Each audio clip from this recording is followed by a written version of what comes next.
Brothel's not too shabby. That sounds like a pretty good idea, if I'm being honest. Hello, everybody, and welcome to the Whole Grab It live stream. Tonight, we have Heka Astra doing our demonic tarot reading. Hello. So, prepare your summoning circles and surround thyself in salt, and jump on in the chat wherever it is on the window screen, and we'll give you your demon reading, which demon is in your energy field. It also corresponds to a tarot card, so... Heka, I want that right now. You want that right now? We're going to start with Dingus? Yeah. We're going to start with Mr. Dingus.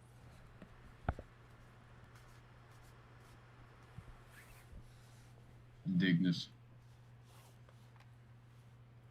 This deck is real shiny. They're red. You have to, it's shiny. Let's show the see, it shimmers with demonic energies, right? This is There's nothing more. Which deck is it? Let's start there. This is the Occult Tarot by Travis McHenry. I like the moth.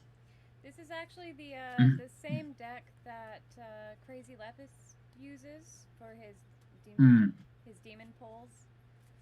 His daily demon pulls. This is the same deck. I forgot the guy's name. Who drew him?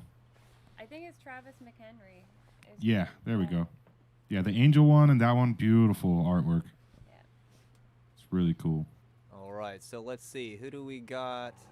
Oh, I have a cool window ready for later. I suck at shuffling, just so you know. My hands are tiny. These are giant. Yeah, those are some fairly large cards. I usually just fucking shuffle it other ways instead of playing card style shuffling. It's just... Yeah, usually I'll just throw them down on the table in like 5 or 6 piles. And yeah, totally. Yeah. Dingus, are you on camera? Yeah, I am. I think I am. There we go. Okay, gotcha. Wonder if we can like focus. And it'll switch back and forth, maybe. I haven't pulled up the YouTube to see the chat yet. See if anyone's in the chat. Oh, I'm watching. If say hi, Darth Dingus. Say hi to the world. Hello. Where's your rainbow stockings? You know, like if I had some, I would have worn them. I think maybe there's some viewers that would like that. I don't know. I feel like I would be competitive with Heka for the eye candy. Oh boy. It's true. All right, let's see. So Dingus, we're reading Dingus's cards first. So what I'm that one looks like it. Is I'm gonna read the description straight out of the Lesser Keys of Solomon, and then we'll talk about the card, the Tarot Association. We'll talk about the Tarot Association after the demon. So we're gonna review the chat real quick. What's up, Knuckles? It's great to have you back. He's gonna tell us about a discovery he made after perusing the book of Abram Mellon a little bit later. I'd be even willing to get him in Discord. Do you have Discord, Knuckles, so you could join us and talk about it? Let me know. Otherwise, we got Brianna Dunlop, and she would like a card. We will get to you, Brianna. Knuckles has buffer lag. I'm sorry. I plugged into the internet, so it should be fast. And Kiki says, "Whoa, Heka, you look cool." Thank you. I am dressed up like X-Tan. It's X-Tan cosplay. That's what I said. What? X-Tan. You know X-Tan. What? So like, see the spooky eye. Yeah, each board on 4chan has its own egregore, so she's dressed as the paranormal. Yeah, with the board. skull shirt. Oh. I would like to congratulate chat. We've hit a training milestone. We have 6 likes for each of our, I guess, 6 viewers by now. We finally managed to get the dogs to salivate when the bell is rung. Well, isn't that the most flattering thing you can say to your listeners? Jeez. Well, we thank Yeah, you. if Yeah, you're thank you. listening, hit the like button. Thank you for being here. We're gonna read some tarot now. Yeah, so for Dingus, we pulled Valak. Here's the Ooh, card. nice. That's kind of a cool. Oh shit! Is he one with the? No, okay. They're two separate things. So I thought he was Valak- kind of fused to the dragon. Valak is the Wheel of Fortune in this tarot deck, and it says tells where treasures are hidden, reveals hidden dangers. Now the description in the Lesser Key of Solomon is he's the 62nd spirit. He is a president, mighty and great, and appeareth like a child with angel's wings, riding on a two-headed dragon. His office is to give true answers of hidden treasures, and to tell where serpents may be seen. The which he will bring unto, this is, of course, fucking hard to read, the which he will bring unto the exerciser without any force or strength being by him employed. He governeth 38 legions of spirits, and his seal is thus. And I just come in here, show you. I don't know if you can see the seal. Give it a minute. Okay, I can. It's a pretty cool one. It's kind of bug-eyed, It's or like also, the bug-eyed seals. Oh, what's up? oh, it's also, they put it on the bottom of the tarot card, along with any other seals. This is a great deck for anyone who is interested in demon-themed tarot. It's much better than the demon tarot. It's called the Occult tarot. Yeah, so his is the Wheel of Fortune. Do you want to talk about the Wheel of Fortune? Well, the Wheel of Fortune Sure, is associated with Jupiter and the three alchemical gunas, which would be salt, sulfur, and mercury, and the three principles associated with. And, you know, also associated with like stuff like fate. Things go up and down. Dingus, did you want to say something about the... Well, I just looked them up, so I'll read this passage in a minute, but I guess you could say the Wheel of Fortune is a card that I'm coming to terms with, or I'm learning to understand. There's some tarot cards that I find difficult to understand because I don't like what they have to say. And part of the Wheel of Fortune is that, yes, as a magician, you can influence the outcome, but you're not always totally in control. There are still outside forces which you will benefit from and be harmed by. So maybe the power of this demon would help you to navigate that in some way. Apparently, Here's what does Volak do, though? What's his powers? Volak. I like to say Volak. Volak. Apparently there are like 5-6 different spellings that are all slightly different from each other. That's so normal. That's very typical of Goa. Here's the article. Like even the article can't decide. Volak. Valak, also known as Walak, Valak, Valax, Valu, Valak, and Volak, is the mighty great... Not to be confused with velour, a fabric. Or Voltaire. That's a bad joke. I don't know. I fucking hate Voltaire. I mean, he's okay. Whatever.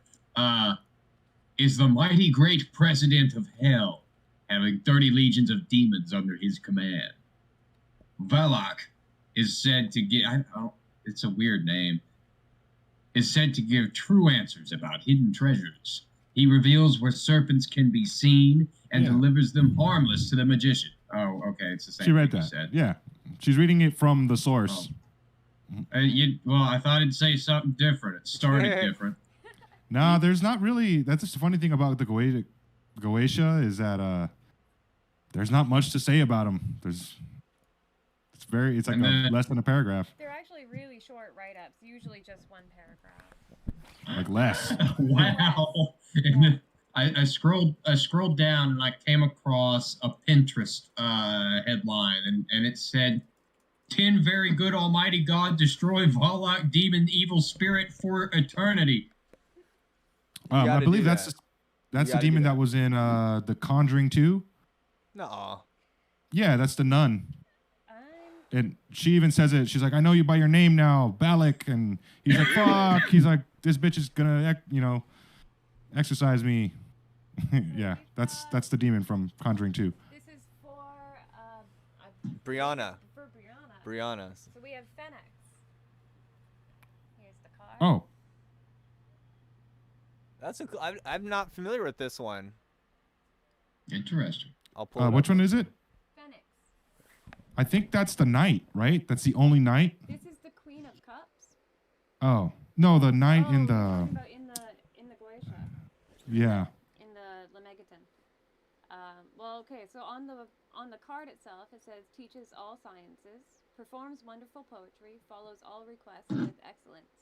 And then what it says in the lesser keys, he's the 37th spirit. That's Phoenix or Phoenix. He's a great marquis and appeareth like the bird Phoenix, having the voice of a child. He singeth many sweet notes before the exorcist, which he must not regard, but by and by he must bid him put on human shape. Then he will speak marvelously of all wonderful sciences, if required. He is a poet, good and excellent, and he will be willing to perform thy requests. He hath hopes, also, to return to the seventh throne after 1200 years or more. And he, as he said unto Solomon, he governeth 20 legions of spirits, and his seal is this. So here's the seal. I think I got you Where covered. am I? Phoenix. I think I got you covered. You got it? You got it. Yeah. Yeah. And that was the Queen of Cups. That's the Queen of Cups. So the Queen of Cups is kind of like, it's the water of fire. So it's the fluidity of one's desires and one's will. So it's the shifting nature of one's wants. So it kind of it corresponds to getting what you want usually, or going after what you want. So yeah, you got Phoenix, Brianna. Sorry, All I'm right. just joining the chat now. Sorry, guys. Yeah, who's up next? Let's see. I noticed Brianna asked. Jasmine. Okay, I guess we just did Brianna, or? Yeah, we can do Jasmine. Okay, Jasmine is up next, and then after that it's Kiki. I've actually been writing them down. Oh, beautiful. Thank you. Because I just joined in the chat, so I haven't seen it yet. So, give the deck another good shuffle. Give you, mate, a good old rub. Y'all ever seen that video? That it's like this black British dude. He's cooking some food. I think he's like a chef. Yeah, he's wearing a chef's hat, and he's like trying to smoke some meat or some shit. And I literally couldn't tell you anything more. You just have to see the video itself. But it's just this dude talking about cooking food, and he's putting a spice rub on the bitch, and he just goes, "Give your mate a good old rub." Yeah, way. What? It's like one of the best fucking videos. I quote it every day. I'm sorry. Hi, Heka. Who's the next card for again? Jasmine? Yeah. Jasmine. Next card is for Jasmine. All right.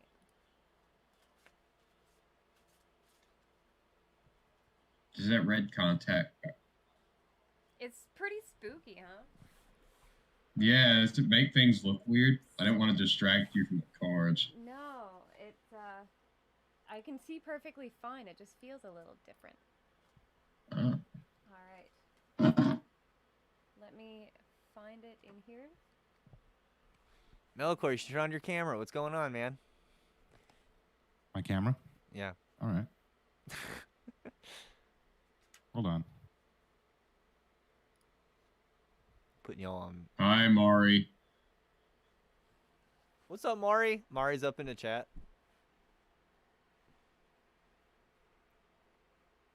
If anybody started watching, give us a like. Make us famous. Don't make me pay. Don't make me have a real job after 2022. I don't want one. This is for Jasmine. We have the Three of Wands. This is Vual. Let me show you. Oh, that's super cool. And the card reads, procures the love of a woman, tells of things past, present, and future, builds love between friends and enemies. Wow. That sounds useful. He's the 47th spirit, also called Uval, or Vual, or Voval. He is a duke, great, mighty, and strong, and appeareth in the form of a mighty dromedary at first. But after a while, at the command of the exorcist, he putteth on human shape, and speaketh the Egyptian tongue, but not perfectly. His office is to procure the love of woman, and to tell things past, present, and to come. He also procureth friendship between friends and foes. He was of the order of potestates, or powers. He governeth 37 legions of spirits, and his seal is this, to be made and worn before thee, etc. He speaketh Egyptian, but not perfectly. He talks bad Egyptian. I can't see if I mean, showing you guys this or not. But... That's such an interesting detail, though. So this card is the Three of Wands.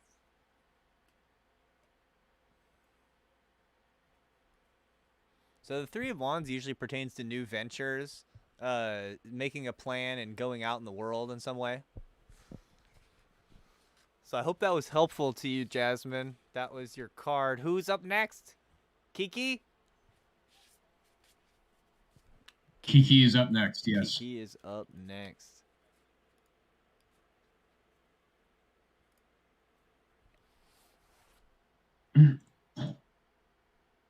Hey, to everybody in the chat, asking for thoughts and prayers, because I want to become a bong salesman in a smoke shop. And I put in my application, and I have a really good shot of making it, but I want to be a bong salesman in a smoke shop. Really badly. I'm so tired of picking up rocks and fucking with shovels and crawl spaces and shit for making about the same money. Yeah, screw that. I'm going back into doing art stuff when I go back to America. That's all I'm saying. I have no other skills. You don't need skills. I want to just know people. Yeah, I guess so.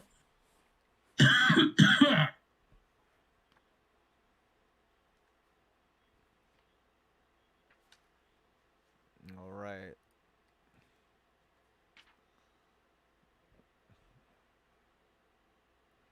So, fucking, how about the Matrix 4, huh?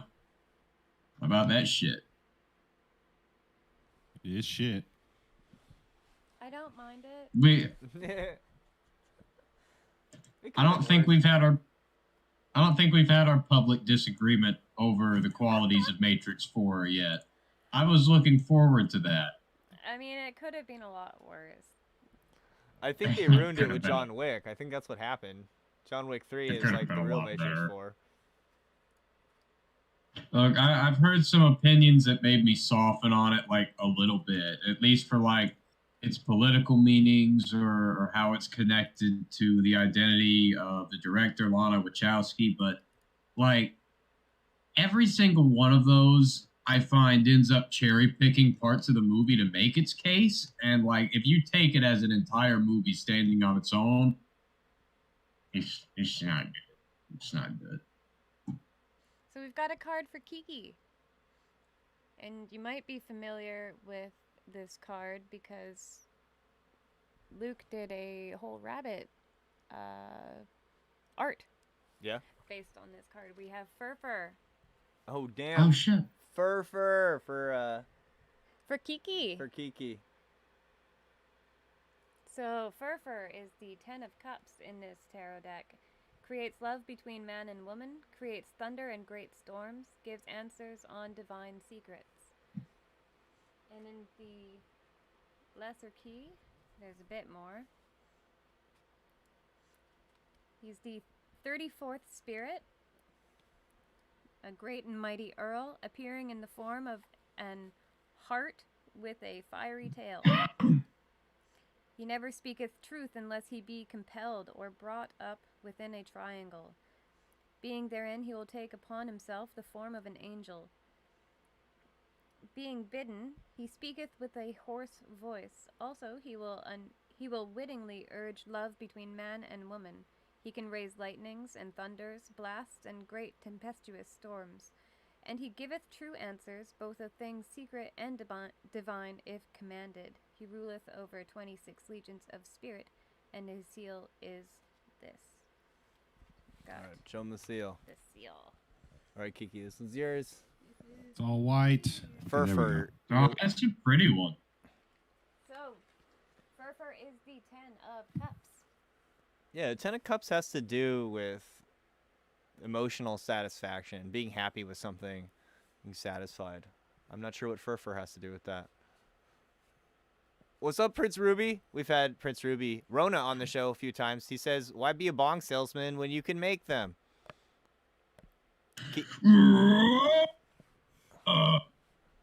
No, that's a fucking stupid idea. Terrible idea. Do you have is there anything in there? Is your head filled with naught but sunshine? No. I will not do the work. I don't think I will not do the work. There's more money in it, I would assume. Yeah, well, no, unless you get like your name out there, like being a bong salesman is not, or making bongs. I mean, is just glass blowers don't make great money.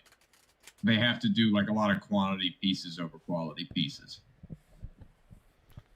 or get some display showing people how you blow glass. I had a friend that had a glass blowing studio, and like it was work, you know. Yeah, Ruby's Rona.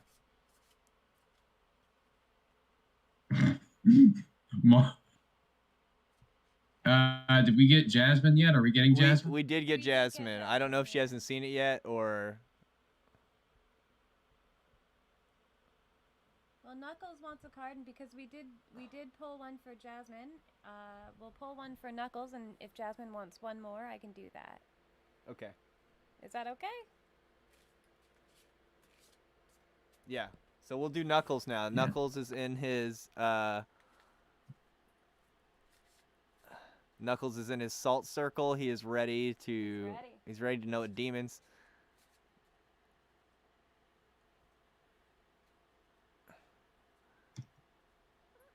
From a bamboo shoot.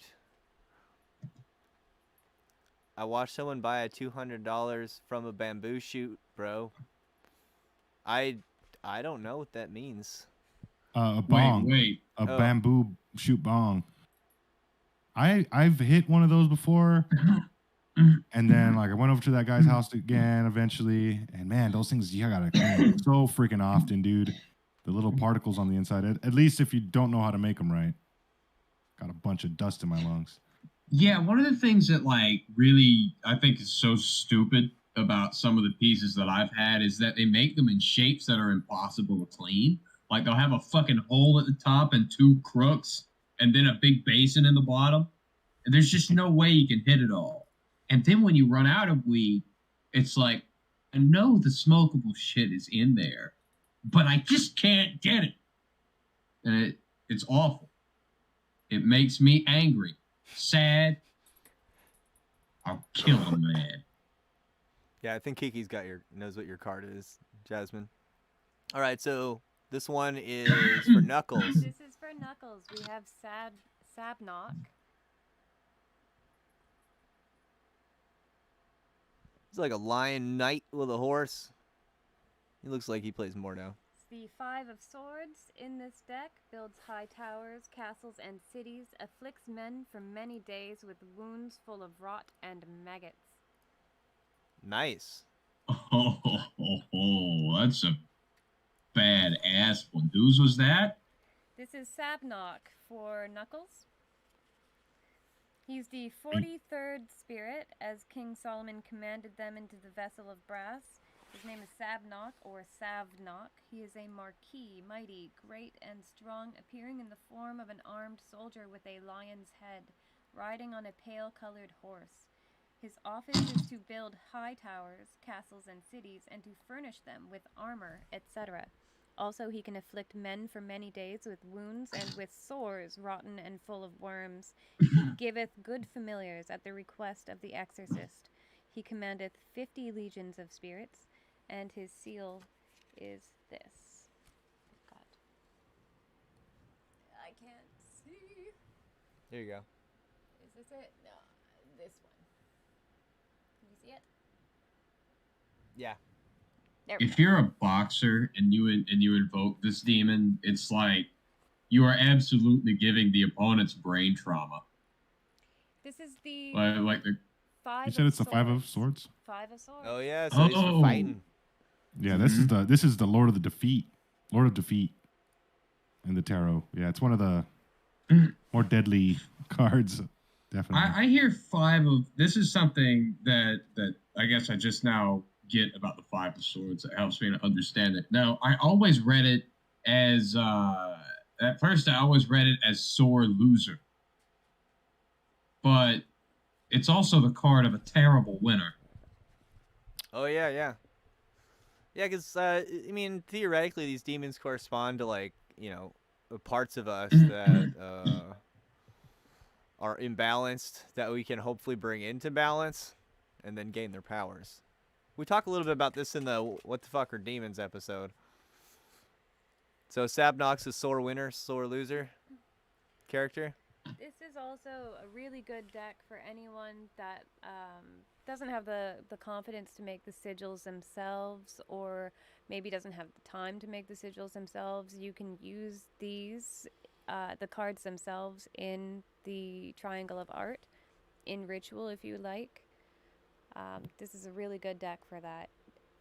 Yeah, a lot of the times I just use the talismans, the sigils. You can put them on paper. You can do the same thing with any tarot card. If you know the angel associated with it or the planet and you're working with it, just put it on your altar, charge it, and carry it around with you and in your shirt pocket or something, and see what happens.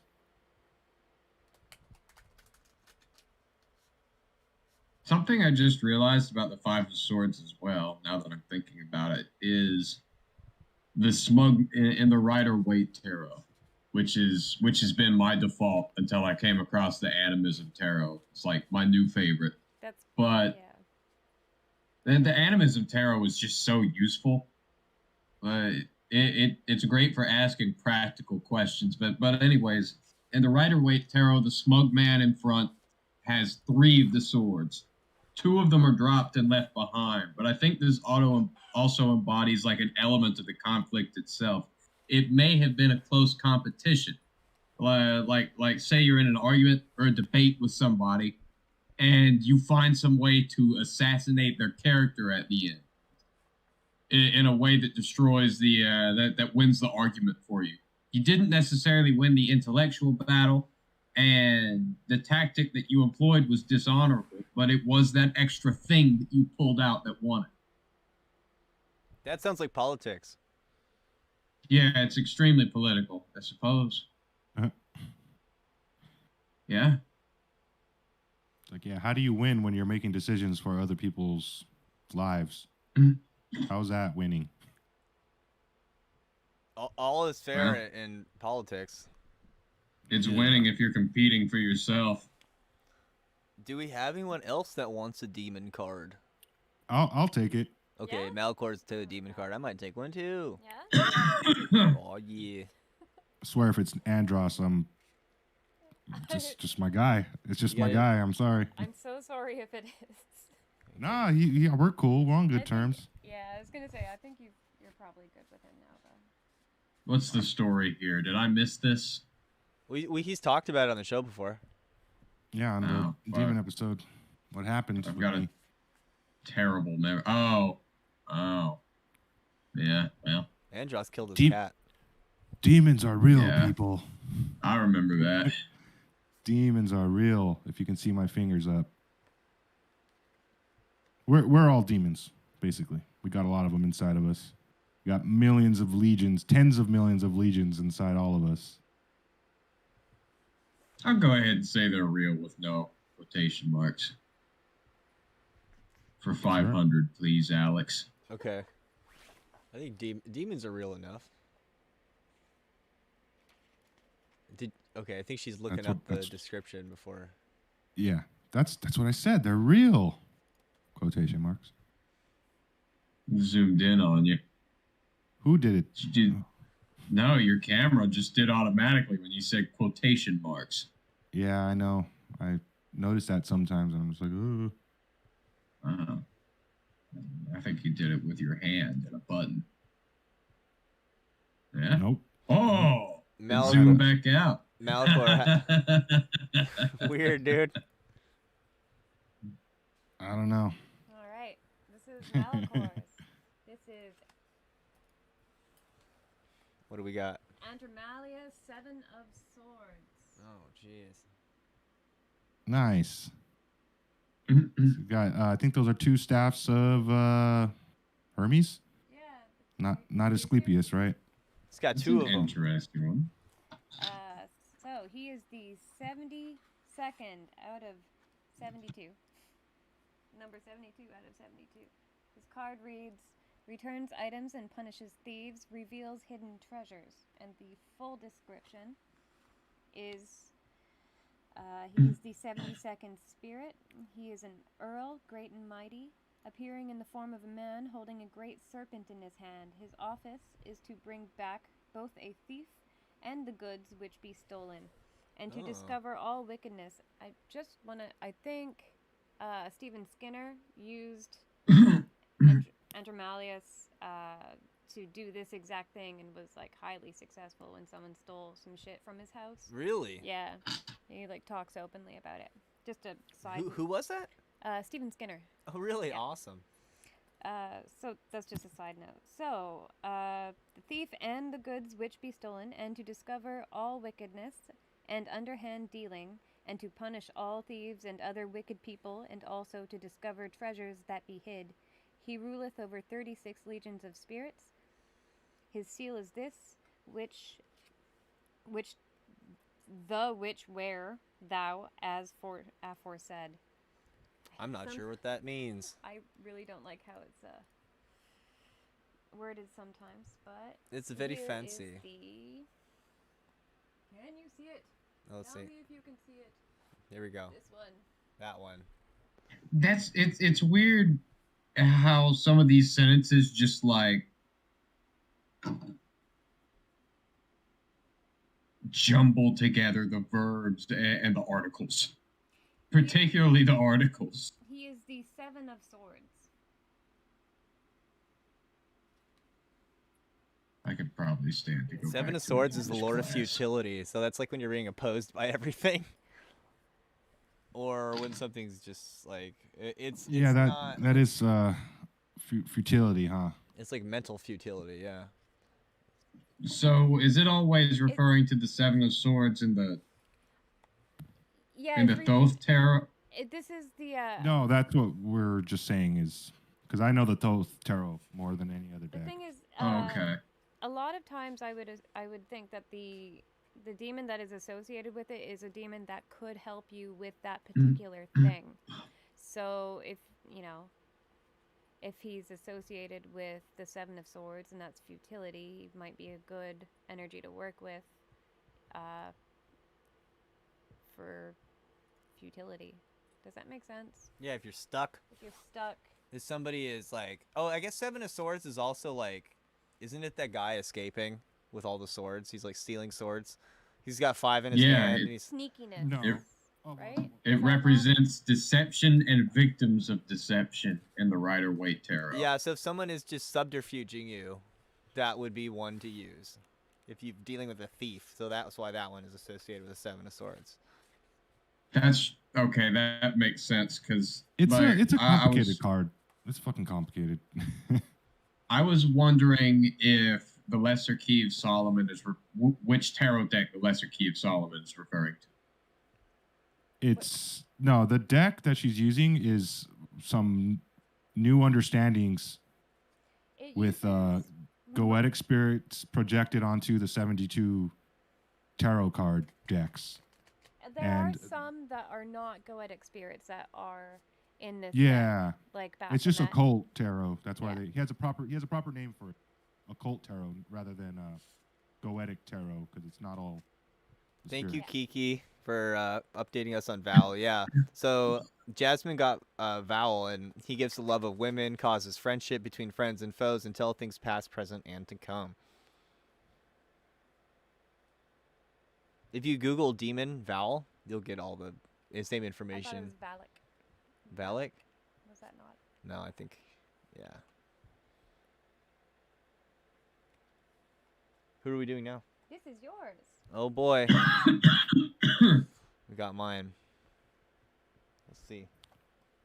Well, you know what's funny about the card I just drew? It is Netzach and Yetzirah, which is the green and purple that I was talking about. You're very quiet. Say it again. It's Netzach and Yetzirah. It's the green and the purple that I was talking about with the Joker. It connects. Oh, you said it connects Netzach. The formula for why it's the 7 of swords. Oh yeah. That's it can. Yeah, it's kind of cool. It's the Joker. It's as complicated. The message of that card is as complicated as. God, why does your mic keep cutting You're out? so quiet. Your mic keeps cutting out when you start talking. Huh? Really? Yeah, it was I weird. feel like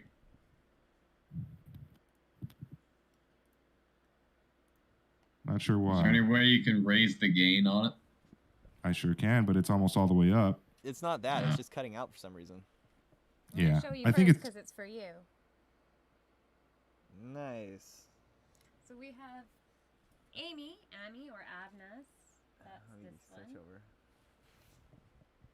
Amy. I got Amy. Uh, I got that's a This cool is one. Amy the demon. Six of Pentacles, teaches astrology and liberal sciences, reveals hidden treasure, and brings excellent familiars. The description in the Lesser Keys is the 58th spirit is Amy, or Avnas. He is a great president, and appeareth at first in the form of a flaming fire, but Yeah. after a while he putteth on the shape of a man. His office is to make one wonderful knowing in astrology and all the liberal sciences. He giveth good familiars, and can bewray treasure that is kept by spirits. He governeth 36 legions of spirits, and his seal is this, Cool. etc. Not this one. Cool. To the left. Is You this said one. it was the 6 of discs. This is the Six of Pentacles. Yes. Yes. I think he just showed us the sigil for Aureus. No, I didn't mean to. This one? That's the right one. There you go. Oh, that's funny. Yeah, Kiki got fur. That's kind of fun. Oh, ha! What do you I do like about that. Yeah. So I got Amy. This is pretty fun. I'm just gonna say, if there was like 100 and something people joining us, it'd be If best. there was 100-something people joining us, that would be a handful. We'd have to start. We would have a good problem of like, well, we can't get to all you guys. If you throw us $5, no, I'm just kidding. Hey guys, this shit won't last forever. If we ever get big, that might have to be what happens. Oh my goodness. We are doing divination here, so Yeah, we do. We like doing divination live because that's easy to do live. We'd be willing to have people call in and tell us their strange occult experiences and give you a temporary access to the Discord, and you can talk to us here on the stream. So if anyone has, like, I think it was Knuckles, and I think Knuckles, he doesn't have Discord, but if you'd like to share your story with us, Knuckles, we'd be willing to read it out loud. And if anyone has any experiences working with Goetic spirits or anything like that, feel free to bring it up and we can talk about it.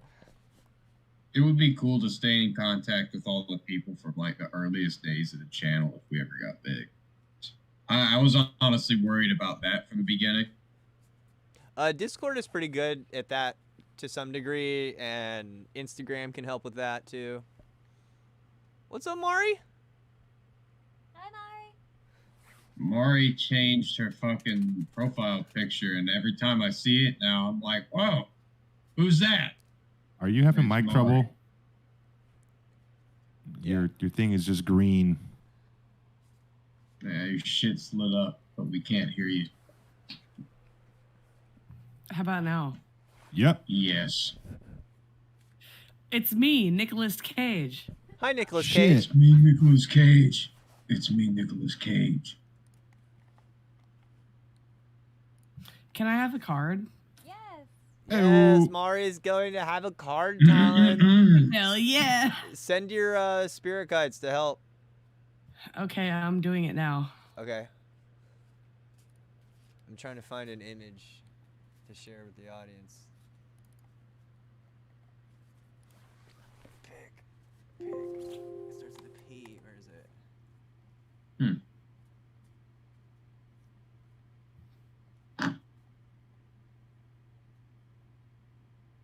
Oh, you have to, dude, you have to cut or shuffle 4 times. You got to cut or shuffle 4 I've been times. Cutting like the whole time. But now you have to do it 4 times Yeah. for her. But you can add it up. If you shuffle twice, or you if you want me cut to- twice, that counts. Or You if you want me do to- both. Yeah, just cut it. Oh, that's hot. Set. You like that? Yeah, I like tetra stuff. It looks like to me. Things It and looks fours. like Nicolas Cage is looking out of someone's belly button.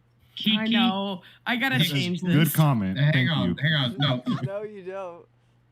explain yourself. Is it because of the flesh-colored background? Yeah, I it's found that comment cryptic. dude, I tried to change it to blue, and Oh. it didn't work. It does look like Nick Cage coming out of a belly Yeah, button now. It does. Dude, I have to get like a belly button ring. If I ever get one, it has to have a picture of Nicolas Cage on it. I'm Yeah, getting you my know, belly pierced now just to do it. Dude, belly put my button's just the PG version of it. Dingus. What? Put my X-Acto knife down. I like it. I like holding a pointed object. Damn it. It's not for you. Mari. Oh my god, shit. We have Fine. Arabia, the Knight of Pentacles. I don't know if you can see this because I can't see the camera. What's the name? De- Arabia. Decarabia. Oh wow. Oh my god, it has 4s. It and does. a It's a sword. 4. That's funny. Dude. You were invoking 4 and you got a 4 demon. Good job, Oh Mari. shit. Hell yeah. I like It's What's the currently card? 10. but Hey, it's Fur current- is my favorite. I can It see is why. currently 10:40. This is the Knight of Pentacles, Decarabia. It teaches the virtues of herbs and stones. Or if you're American, it's herbs and stones. Herbs. Makes birds appear and behave as though tame. And in the description, we have... Oh. The 69th spirit is Decarabia. He appeareth in the form of a star in a pentacle at first, but after, at the command of the exorcist, he putteth on the image of a man. His office is to discover the virtues of birds and precious stones, and to make the similitude of all kinds of birds to fly before the exorcist, Nice. singing and drinking as natural birds do. He governeth 30 legions of spirits, being himself a great marquis, and this is his seal, which is to be worn, etc. The seal is very cool as well. It's also in 4s. So what actual card is that in your tarot? And also I see here that he is This is the Knight of Pentacles. the virtues of all herbs and precious stones, which is really cool. The Knight of Discs. This is the Knight of Pentacles or discs. He's a Bitcoin demon. Nice. Oh my god, money.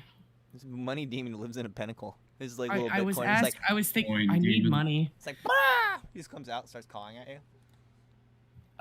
Because I'm gonna buy some land.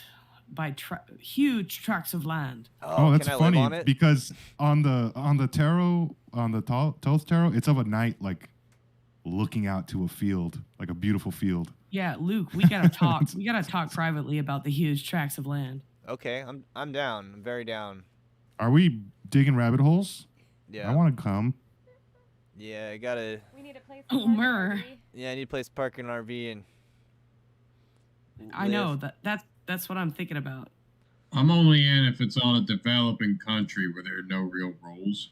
Like Okay. you can still have guns and drugs if you go to like Nigeria. I'm gonna pop into The- chat real quick. Popping into chat. The Yeah, problem it's is pretty active. A lot of people talking. Thank you guys. you need walls thank you. and security guards if you go to a first world country. Lullaby, hello. I don't think I've seen you in here before. No, welcome, Lullaby. I was trying to figure out how to say that name. I didn't know. I'm happy you did that for me. Yeah, it's Leet Speak. I thought I knew Leet Speak. My name is Leet Speak. I know. Yeah, it is. It's just You know two the L's. one is an L. It's just two L's. Kiki, we checked my card. I got Volak, or Volak, or however you want to say it. There's like a lot of ways to say it. I got Amy. Amy. Fuck Amy. The Britney Spears song. Herbs. They say herbs I swear, in Canada. if I see Britney Spears out in the wild, I'm gonna throw a Pokeball at her. Just catch her. Who the fuck is Britney Spears? You catch her in a Pokeball, and then you got to battle her against all the other pop stars. Yeah, she's coming back. Can you imagine, like, Travis? You're at the Travis Scott show, and you just throw the Britney Pokeball on stage, and it just goes like, she's like, I'm a slave, and then she just throws a fucking acid fucking spitball at Travis, and he melts like Fatality in Mortal Kombat. It's like, leave Britney alone. Leave Britney alone. Look, let's be real. If you saw somebody get sucked in, like turned into light and collapsed into a Pokeball, that would be the most terrifying kidnapping ever. That shit would get reported as a UFO or like a drone or some shit. Nobody would be able to reckon that it was a ball that came off of your waist and was thrown. That would be awful. Everybody in the vicinity would be traumatized. I want one. For reasons. I'm showing the chat right now. Pickles Cage. I don't know if you know who Pickles Cage is, but Pickles Cage. Oh my god, he was a pickle. It was hilarious. I'm telling you. What? There we go. I like that one. Maximum Explosion is in the chat. Hello, Maximum Explosion. Bam. Explosion. Oh, this is my favorite one. Maximum Explosion. That's the Pickles Cage of the ages right there, my friends. I'm just gonna leave that there for a minute. Let everyone just revel. I just shit, like yeah. I feel dismayed. I feel clammy. I feel clammy. Look at the one with the gun. Scroll up. The one with the gun is the best one. Okay. I don't know. How can it get better than this one? Oh, the one sleeping. That was the best. If anybody new is in chat, you may have a tarot reading. Just putting that out there. Also, let us know if you have any stories to share of paranormal activities, or hey, let's just browse DeviantArt for a while. What could go wrong? No. Paranormal. No. That is about as good as Paranormal Activity. All right. Who did Mari get a card? Yeah, Mari got a card. Oh, yes, I sure did. Who? Decoradia. I'm making sure. Oh, I think Lullaby wanted a card. Does Lullaby want a card? Who? I think Lullaby wanted a card. It says, "Go easy on me." Oh yeah. Pull one. Oh, I don't know if she asked for one. Is that a specific? I want to just double check. I don't see a please may I have a card. Yeah, she hadn't asked outright. You gotta ask. I don't want to pull a demon card for someone if they're not straight up pull me a card. So.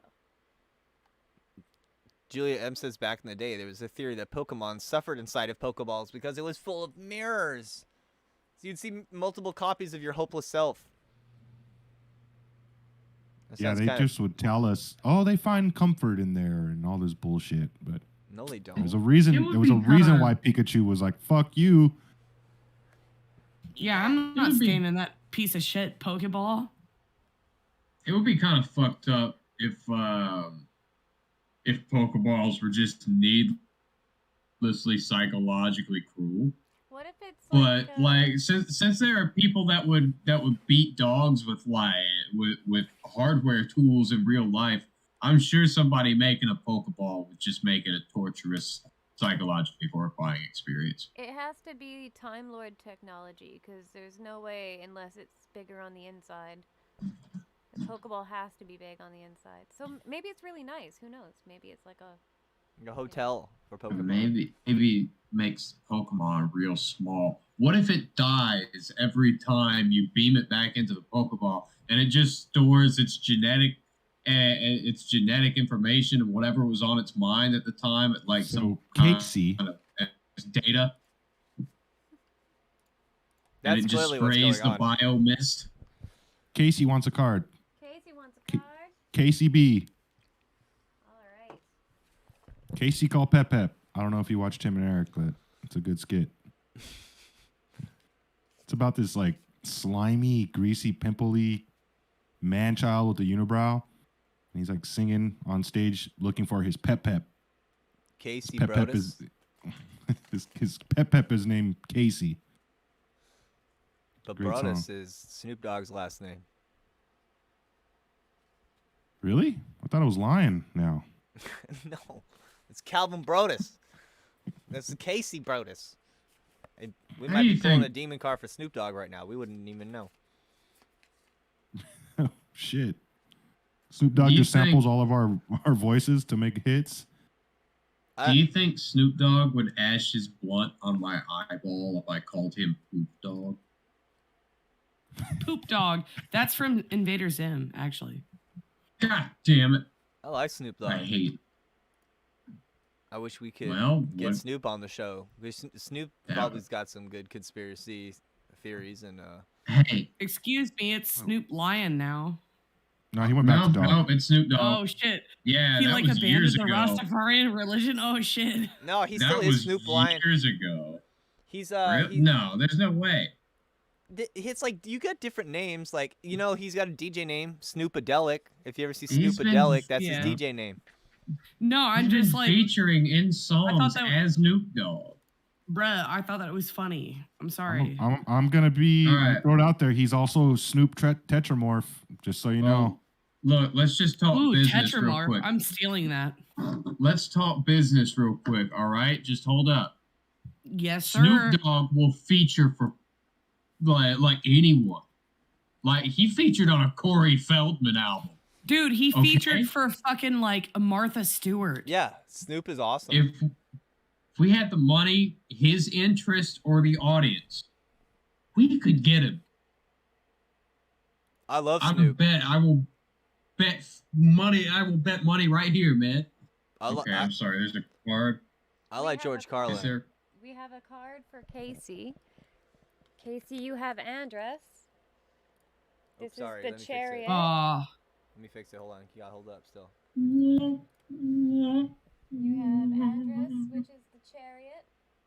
Sick. I'm just gonna note Beautiful this card. is, I believe, the only card that has red blood splatter on it in the deck, Yeah. if I'm not mistaken. Why? I don't know. He It's is not an actual- assassin. He is the He- sower of discord, the slayer of men. This is It That's seems the like one. a general or like a warrior of He's a some kind. Marquise. He's a Marquise, He- 63rd spirit. He sows discord.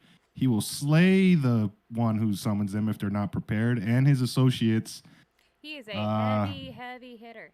Don't He's just a heavy hitter. don't just conjure this one at first. So, like he said, 63rd spirit, he's a great marquis, appearing in the form of an angel with a head like a black night raven riding upon a strong black wolf, and having a sharp and bright sword flourished aloft in his hand.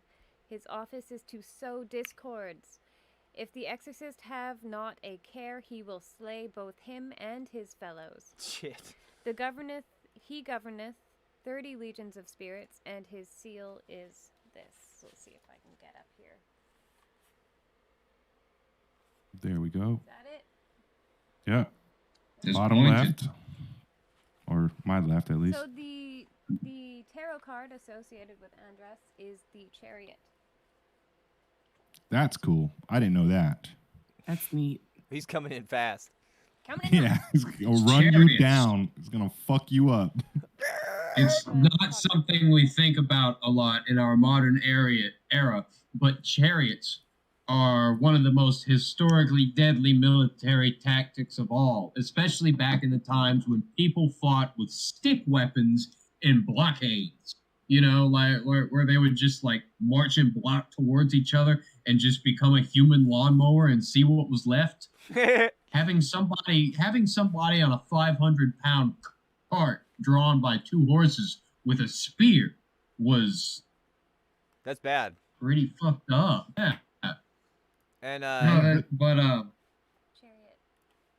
Well, I also just find it interesting how, because Andrus is a demon, that means that slaughter was in its nature, and it must have become one. It must have developed its shell by killing shit. Well, it's one of the still spirits enjoys. they think is like very close to its angelic form still. well, that's why it it's would be in a very- chariot, right? Yeah, it's very refined. It's I don't want to use the word refined because it's actually like more of a raw power. But it's like cleaner. It's a clean power, but it's very unstable and Can you get- gotta learn how to refine it. Can you get out the Stolas and the Andrus card? You want me to pull Stolas? Andrus and Stolas real quick. Yeah, one of the It's funniest like- memes I ever saw. I think we can remake it right now, but It's like playing with fire. It's a force without much personality and without much capacity to pick favorites. But yeah, the chariot is a good card. How I don't know. I want to see what they got to say first. But. well, it's the vessel that carries the sun through the sky. So it's usually a Yeah. sun god that's associated with it, and then sometimes, if not half the time, I would believe, wouldn't it be like a war god or a patriarchal, yes, in the like tarot. protector or something? In the tarot, corresponds to the protector in so much as it corresponds to Cancer, so the shell of the crab. But this also is likened to the shell of the womb and the protective capacity of a womb. So in the tarot it has. It's pretty much Jesus. Yeah. So so let me see that I saw a meme once, and it was like when you One time I saw a meme. One time I saw a meme, and it's like his Tinder picture. That's his profile pic. That's his profile pic on Tinder. And when he shows up to your door, Eh, it was, I don't know, it's an Andres Stolas joke. That's pretty funny. I thought That's it was interesting too, because like Stolas is, as far as I know, seen as like one of the easier demons to work with. he's pretty delightful. He's a good demon. I mean, isn't he even he's like he's that like creepy one in the bathtub in that one TV show, right? He's the I don't know. in this one. Page of Mhm. Cups. Yeah. What does But yeah, Stolas do? Astrology, herbs, and sciences. I'm not familiar. I just know somebody that worked with him. I think your mic may have cut off, Luke. Yeah, the last thing we heard was astrology. Astrology, herbs, and sciences. There we go. Yeah. But real quickly, to get Andros out of my life, I had to like get real familiar with the 4 archangels. They literally like ripped him piece by piece and took his sword and deforged it, and I made armor out of it and the astral and all that stuff. I had to think of it that way: surgical strike against that asshole. You had to call in the angels to banish it. I didn't know how to do it. I didn't know how to do it for years, and then I had to meditate on it and learn. Wow, I might have to do something similar. It was chaos. It was nearly a decade of chaos in my life that I started and I wanted, but at the end of it, I realized, well, that went on for a lot longer than it should have, because you didn't know how to do this final part of sending them off the right way. Yeah. Yeah, Do you don't have just any idea how it breaks down? How that process broke down? What the four angels represented, or well, yeah, they're an authority over that prideful. well, angels. I gotta pee. Yeah, they're the authority. Like positive, selfless kinds of attitudes that we can have inside of ourselves. And I was meditating on a vibratory state that was named Andros, and it killed and destroyed everything around me, but at the same time put me and it did what he says. Gives you every freaking desire you want, tells you any secret, any information, all that stuff, all this magic I learned. I gotta kind of thank him, because it wouldn't have happened if I didn't invoke Andros in the first place. I would have never learned about angel magic and how to do it properly. Did you go straight for Andros? Yeah. Wow. I like I'm into black metal and death metal and all that stuff. So early on in my life, I was like, oh yeah, death and all that stuff. Like fuck it, was he involved? Dude, what? Okay, no. Dingus, wasn't Andros like an enemy on the Star Fox game you played last week? It's spelled differently. Andros but, was the boss. Yeah. It's also another reason why. Was Andros involved in any way with the Tale of Mayhem, the band Mayhem, the legendary Mayhem? Maybe he was definitely working around there. Appropriate. They all fucking died. But they weren't into like they were into Norse magic and symbolism. So it could have been their equivalent, the Andros Egregor of Scandinavia. They would certainly have something like that. I mean, off the top of my head, I think it's Loki, because Andros is very close to divinity, but not really. It could be, but I've known people to work with Loki, and Loki's like, he's unpredictable, but not necessarily malicious. Kiki is like, there was a puppy there the whole time. That's Hide. This is my boy Hidetaka. Hide, come here. He doesn't listen. He's sleeping. Yeah, he's pretty sleepy. He's a Shiba Inu. Hide was hiding. I love Hide. His full name is Hidetaka, and he's named after Hidetaka Miyazaki, the guy who is probably most well known for Dark Souls games and Bloodborne. Cool. Bloodborne is my favorite game, so I named. That's a really good game. I named Shiba Hidetaka. If you're a big fan of Bloodborne, Dark Souls, Silent Hill, and you want to know some of the occult secrets without watching videos, or you want those videos explained, join our Discord. Throw some money in on this project and join the discussion with us. It's really fun. No. He's time for tea. Tea time. Time for fucking tea. Let's go. It's time for tea. Time for tea? Where's your tea, Maury? What tea? What motherfucking tea? This guy. You mean the bullshit? Makes sense, man. I'm not the best at PC gaming, but I like to do it. I'm trying to get through Ultra Kill right now. I really liked playing Left 4 Dead 1 when it came out. I had a good computer at the time.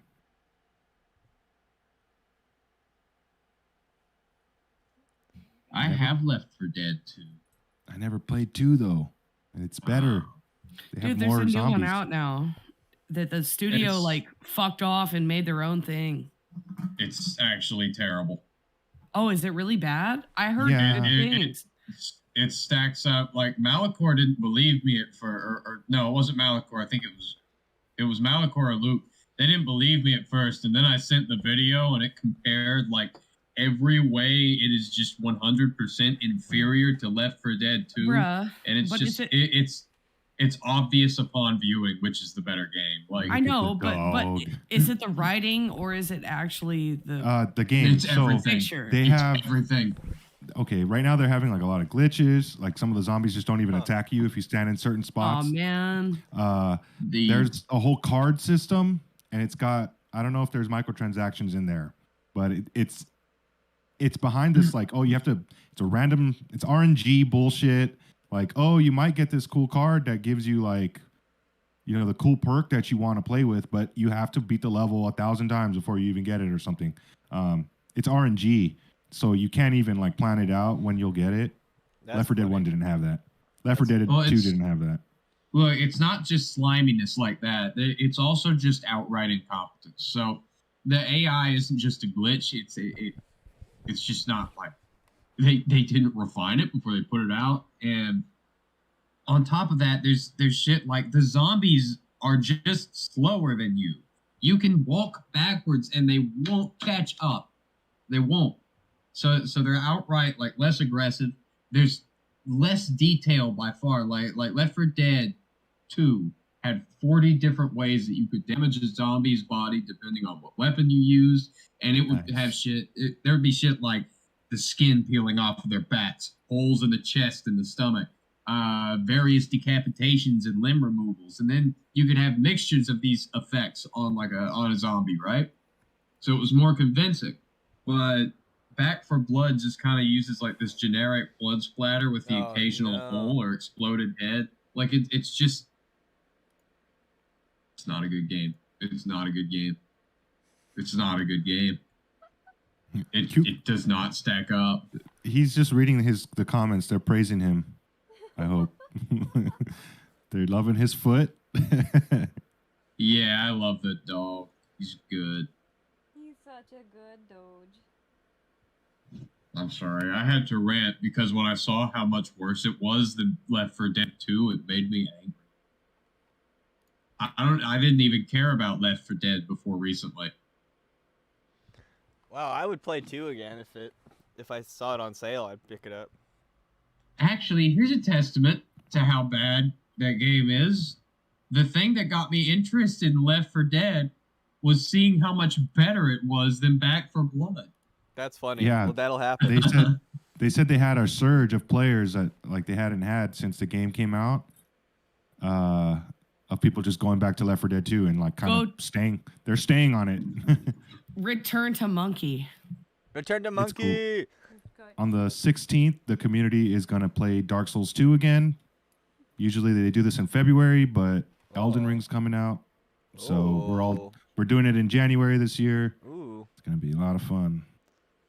I've been playing a lot of Kerbal Space Program, and you got me Assassin's Creed, and we're very much enjoying both those titles back to back every evening. Yeah, Assassin's I've been Creed playing- Origins is really cool. Yeah, There's a lot of historically accurate stuff in there. I'm pretty impressed. I like how Alcibiades is in the game. Alcibiades is one of my favorite historical figures. He is a fucking mad lad. I love Alcibiades. Is he one of the bad guys? Yeah. Historically, I guess you could say that. He was essentially one of history's most successful con men, but he didn't use money. Or he used politics, kinda. He used sex. He was such a man. He would, men, women, it didn't matter. He'd sleep with anybody. And he slept with everybody. He was said to be beautiful and charismatic. And he even sold out his own city to a foreign military while he was a politician. Wow. On the council. And years later, when shit went south out east, he came back and was celebrated as a hero. Wow. He was forgiven of his official state crimes. That's what you do when you're that charismatic. He's the real Dionysus. We should just drop the gaming stream and just have a camera on He Day. Yeah, for real. I'm telling you. I'm People looking want straight that. at his face. I'm swear to God. Knock I was the like, fuck out. so cute. Like a chimp on Xanax. No, he's way cuter. I can imagine. You know what? I bet you I can name a lot of things cuter than a chimp on Xanax. A regular wolf. He has really chubby cheeks. An aggressive dolphin. Dude, I saw the cheek thing and I Oh my lost my goodness. shit, dude. Look at that. Whoa! He's so I didn't adorable. I didn't know it was that ridiculous. What He's the hell? like- Wow! Dude, he's like if my cat was a dog. Like Oh, if Miso my was a God. dog, that would be the dog that she would be. He swatted his paw at you. He's like, "Fuck off! Stop! Nope. Stop it!" Like mild resistance in a cute way. He's a Hey. he's what you call a dirty red Shiba, because he's so a Shiba Inu. That was his mom was a His- red Shiba and his dad was his- a black Shiba. So he's got different coloring. He's a dirty red. His ears went up when he said Shiba Inu. Shiba Inu. Shiba. Hide Taka-kun. Hide. Hide-san. He's kind of looking at the computer a little bit. Hide-kun. He probably hears it, but he's like, I don't know what's going on. Totally, but We hi. can let him control what's going on. Hide. You want this? You want this? Come here. I got a treat. Oh shit. Don't say treat. He doesn't know that word. Oh good. She's smart. I've taught him a different word for it so that when other people say it, his ears don't perk. Oh my god, why are you so smart? Well, what's the word? I want to fuck with him. It's a 4-letter F word. Fuck. Ends with D. Hide. Food? That's the word. Food? Hide. Food. He won't do that. This is what Shiba's doing. He's like, Mama didn't say it and she's holding me. There's no food. I feel incredulous. Look at that baby. You Look at can't- this potato. He's so You cute. can't feel incredulous, can you? That's like a misuse of the word. You can. I guess you just are incredulous. Yeah. feel I heard it in a incredulous. song. I heard it in a song and assumed I knew how it was used. What does it mean? Kiki says Unwilling or unable to believe something. So you can feel incredulous. this is just like Silent Hill 2 ending. Can we find that? I'm gonna find that ending real quick. Oh yes. We've talked a lot about Silent Hill, but we haven't really addressed the Shiba, and I honestly don't remember it either. So let me. You have to beat Oh, the game dog is one God. time. Dog is God. Oh God, Dog it's is God. advertising again. Hold on. Is this really loud? Oh my God, this is fucking hilarious. Okay, browser. There we go. Okay. Yeah, you have to beat the game one time, and then on your second playthrough, you have to make some decisions. Then you have to find the dog key, and then the final door before Dog the key. final boss. There's like a door right before it. You can go through that door with the dog key. Shut up. That's amazing. You guys see Yeah, the and video? That can really happen. Oh my God. Yes. Are we And watching it? James goes into a room and there's like a control panel with a Shiba Inu I'm gonna play it right now. controlling it I'm gonna, on a rolly chair. I'm gonna play it right now. Can you He's guys like, see it it? was Bruh. you. They can't see it, but I'm gonna play it. It's on What's the- YouTube. It's on YouTube. Hold on, he's playing. I hadn't had getting higher because I ate food. He's on a chair. Yeah, but watch when James sees him. It's so touching.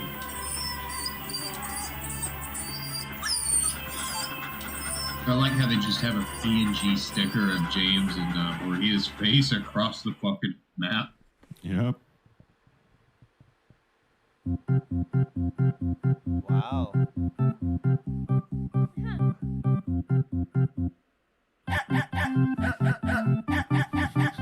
Wow. Wow. Hot shit.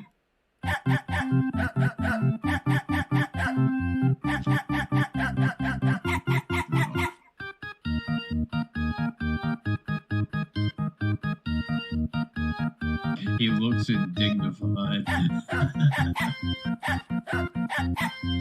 Yeah, it's Dog is James, God. James going to. Oh, so the Kisses. James and the James muscle outfit is actually in the game. Like the buff James is actually in the. Yeah, it's real. Yeah. That was my theory. It's real. Look, you're about to see it. Yeah, it was in the ending there. So like it's canon technically. Yeah, that's what I've been saying all along. James is actually like fucking buff. That's why he can survive. Like that's why he can make do with just a piece of wood. That. Wow. If he hits the human with that piece of wood, they're gonna fall. Like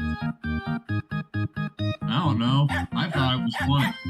So it's really just a Shiba Inu controlling all of it from a control room. Yeah, Yes. yeah, all of Silent Hill 2.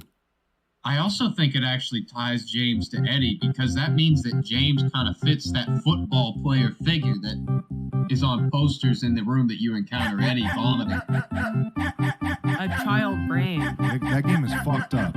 Just so you He's know. the opposite. That's crazy. But I he's like the same dog. person.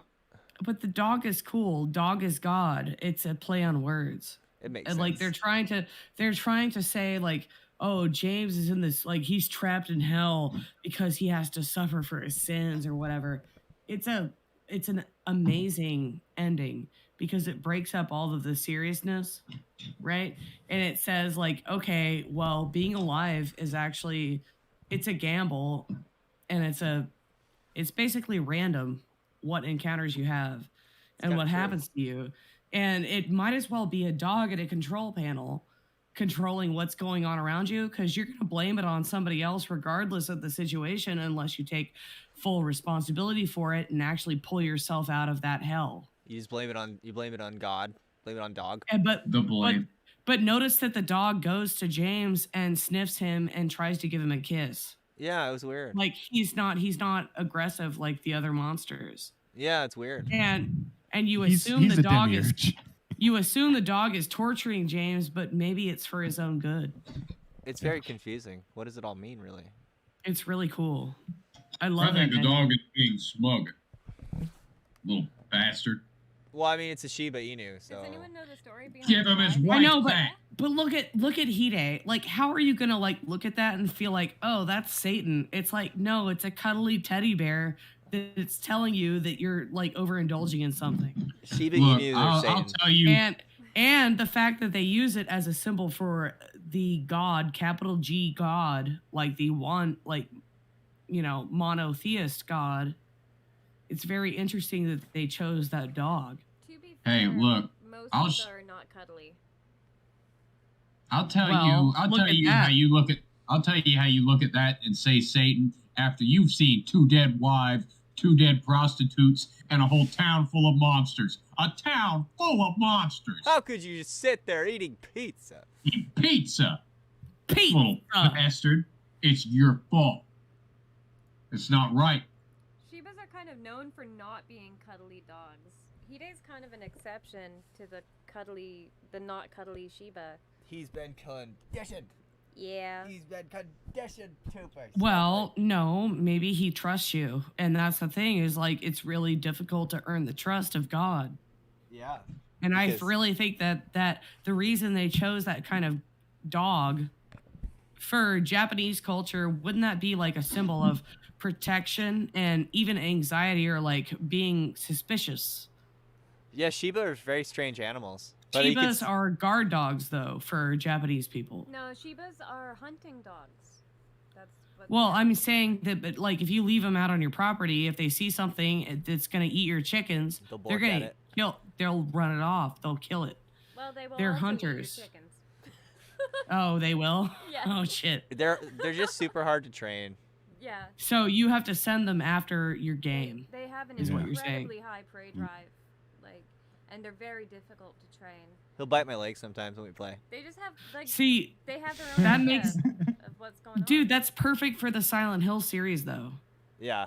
Well, I mean, they're such strange animals, and I would imagine that the Japanese have kind of an intimate understanding of the Shiba. And I think people love their Shibas. I've never met anyone that owns one that didn't almost worship them.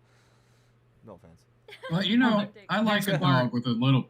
I like a dog with a little bit of attitude, but they can't be like a total shit. Well, like, they still have they to be can be. respectful. I don't like a disrespectful dog, but I My like a little bit of attitude. My issue is that a lot of these like little toy dogs that are for decoration, they get spoiled and they act like a little shit, right? And you can do that to any dog, right? If you spoil it. But Shibas are bred to work. Like working dogs are a great breed to own, especially if you have the time to give them tasks to do, because it builds them into a better personality. And the reason that Shibas particularly are good companion dogs is because, you know, even if they disobey you, the reason they disobey you is because they can actually do critical thinking. Like if they're in the field and something happens that they're not used to, they can actually react to it in a way that other dogs or even animals can't react to. The main difference between Shibas and other breeds of dogs is most of the time dogs, you know, when they form a bond with their owner, they want to please their owners. Shiba don't give a fuck about pleasing you. They just want to do what they want to do and they don't care. They're so highly independent. It's like when you're walking with your friends and like one friend wants to go into one store and another friend wants to go into a different store, and with your friends you can be like, all right, we'll just meet back wherever. No, Shiba will like plant his like feet in the ground and be like, I'm not fucking going where you're going. Like, I don't want to go. They just like decide their own. I'll just sit outside, whatever. Yeah, they don't care whether you like it or not. They want to do what they want to do. They're very difficult Look at this. to train. Look at this molten mammal in your fucking lap. Well, he wants to melt in your lap, and that's his decision, you know. Kiki says that the dog in the ending might be related to the fox. So, well, we're definitely going to be addressing foxes in Shinto culture pretty soon because we're kind of hip to that. Just like the fox being a trickster. So maybe a fox has been in control. It's a trickster. At the same time, the Shiba Inu is the mastermind that can plan. I don't know why I had to say historically. Something interesting is that foxes, the shapeshifter Kitsune, are said to be fearful of dogs. Most of the dogs in Japan. But Really? Most of them? I don't think most of them would be accurate. But, you know, I guess mythologically speaking, there would be some kind of play between the Shiba Inu and the Kitsune, but now I'm not sure myself. I don't think so. Steven Diaz.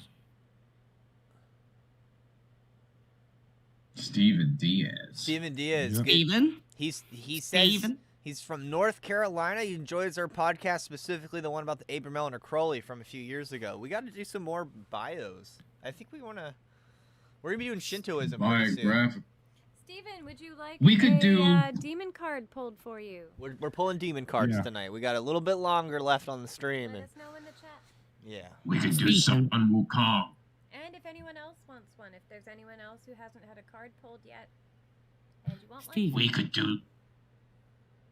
we could do Sun Wukong. Oh yeah. Yeah, we could. It's like, you know how they say there are only 7 different stories here in the West? Yeah. Well, like, that's kind of like one of their stories out east. Like, there's just so much shit that is literally just the story of Sun Wukong. Dragon Ball Z is Sun Wukong. Interesting. Okay. Like, it's everywhere. Yeah, it's a journey to the West. He sort of came up during my theophany a few times. And I definitely kind of glanced at it and was like, oh, that's interesting. One of the most interesting mythological figures, in my opinion. And one of the most well-known, but people wouldn't know it. All right. He just said his name. Yeah. We got 2 requests. Oh, awesome. We got... All right. I can pull a card if... Oh, I love this name. Steve Buscemi's Teeth. Dude, Ladies Steve and gentlemen, Buscemi's Teeth has is his where he's record. at. Buscemi's Teeth. We're gonna make the dog lay down right there. So He's my Steve cuddle friend now. Yes. and Yes. Julie M will have one card as well after. All right. So I'll do Hey everyone, please like the video so this. And then Steven Diaz. And then Steven Diaz. So there's Oh, we have two. Steve. We got Teeth. We got teeth. Oh, We got Julie, and we got Diaz. Steven Diaz. Like the video so more people can come like the video. Yeah, thank you. We Spread word of the podcast like a terrible, filthy disease. Yeah, I assume anybody who has the balls to comment on this video, you have the balls to just hit the fucking like button. You know how simple that shit is. Do it. And thank you. Hell. And thank you for that. Yeah, And thank you. And subscribe. Peer pressure. No, I mean, Peer pressure. I don't believe in it. I fucking hate it. But, like, it's such a small thing. You do it, like, one fucking time, and forever the algorithm has something to work with. Yeah, it really does help us out. It really Yeah, It's I just believe so in simple. it. I believe in it. I will do what it takes to make this podcast popular. Yeah. It's like I gotta like a video that my face is popping on and comment on it. Like, it's so weird, but I get it. I get it though, and it's simple. Yeah. Well, honestly, I don't know. I've kind of I brought a guy from the podcast Discord into Malchor, which is just where I hang out with like all my the childhood friends and shit. And they asked me, "Oh, did you bring one of your fans in?" They're kind of teasing me about the podcast, really. But I was like, I hate that fucking word. I hate the thought of that. But I don't know. I've kind of divorced my identity from the podcast, I guess. I don't know. We definitely don't like make money. If we do have fans, we don't make money off the fact we have fans. We just kind of make people like contributors and equals, and like, yeah, we just kind of all hang out. It's not hard to get access to us, really. Yeah, I think if you just throw some money in. You could, if you want to be on an episode or something, you'd have the opportunity to, if you have, good communication skills, good connection on internet and whatnot. Like, I think make a good topic going. Yeah. I think like if you were like bare minimum, like I think it's $3 Canadian, which is like $2.50 American. You get a link to the Discord. You could literally jump in here and rickroll us if you like. Before we stop, we wouldn't even know how to stop you right away because we have never had that problem before. But like, it's pretty easy to get in here and like hang out. But okay, so I thought of this. This would be cool to do like a live call-in show where people talk about either paranormal experiences they've had, bruh, right? Like ghost stories, like paranormal experiences people have had, or like more specifically, I thought it'd be cool to do a podcast about the experiences people have had doing rituals and occult shit, because you can't really talk about it. You can't call a ghost story show and be like, oh, well, I was standing in the circle of salt in the triangle, and then a horse demon came through my door. Because you have to explain the context of it, And you might not even tell other occultists because you don't want to be vulnerable about it. So like, I think that'd be fun. Anyway, so who's the first card? Would he be able to provide you? Do you want like a? We need a VoIP phone. Catholic priest approach. Do you want Malchor to explain how it's just like a mental state you're in and it's not really happening? And well, we all got all opinions. We all have approaches. You can press 5 to contact Dingus. Yeah. I'll give you the Catholic priest approach. I'll sprinkle some lukewarm water on your forehead while I brush up against your genitals uncomfortably with my thigh. Luke TM water. Luke has the lukewarm water. Tauntauns. Bath water.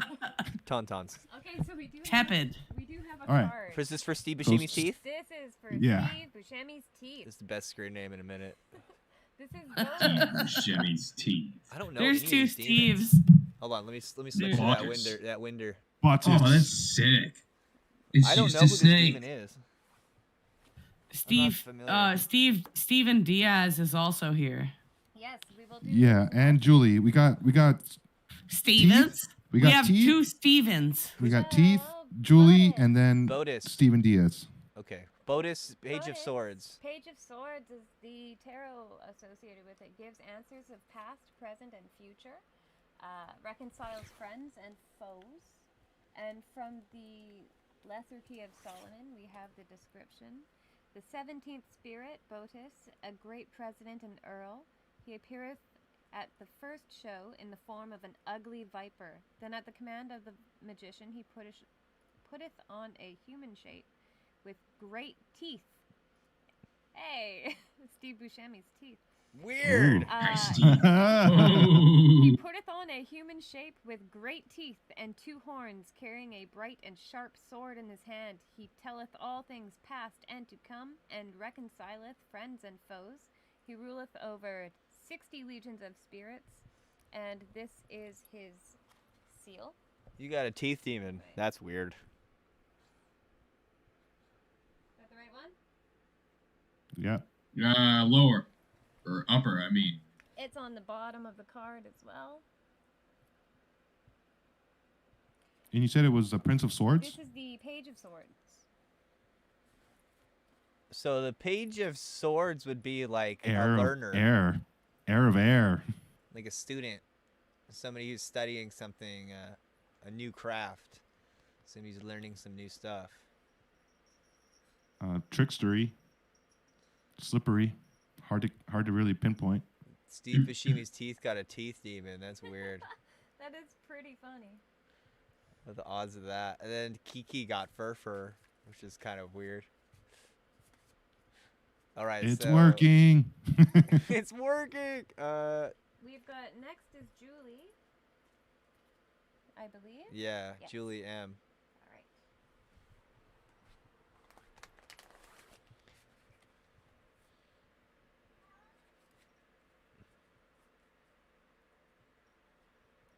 right. I finally did that Wombo art thing. Yeah, shit's fucking crazy. It's really cool, man. I did that for like 2 hours over the past day. Dude, I could see why. There's a lot you can get out of it. Like, it works real good. I liked the Clockwork Orange one because it clearly just took images and it made it look like the most Clockwork Orange image I've ever seen. Like, first try. I got one that I'm gonna send to you. I did a racer head. Oh, really? Okay, sweet. Yeah, it gave me a Henry spin. It gave me a Henry. Really? That's funny. I kind of want to try. Yeah. Oh, here, this one was Frank Hellraiser. This is a super cool one. Oh yeah. Okay, send it to me.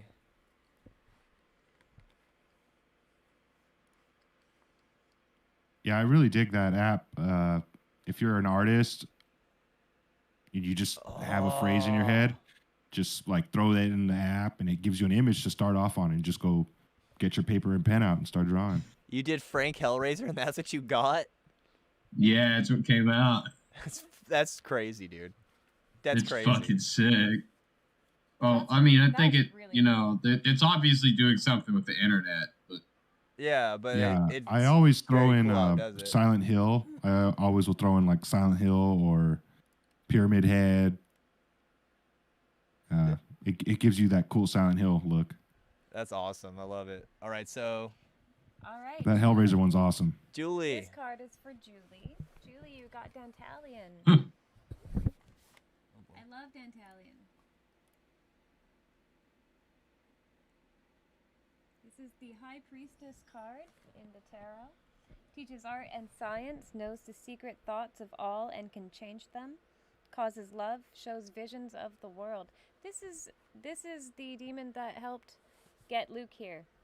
Yeah, because the border didn't want me to be here. The camel. The camel. Yeah, the camel gets you through the desert. Dantalion can appear as either woman or male. 71st demon of the Goetia, the Ars Goetia. He is a great duke and mighty, appearing in the form of a man with many countenances, all men's and women's faces, and he hath a book in his right hand. His office is to teach all arts and sciences unto any, and to declare the secret counsel of anyone. For he knoweth the thoughts of all men and women, and can change them at his will. He can cause love and show the similitude of any person, and show the same by a vision. Let them be in what part of the world they will. This is why I chose to work with Dantalion to get Luke here. He governeth 36 legions of spirit, and this is his seal, which wear thou. Let's see if I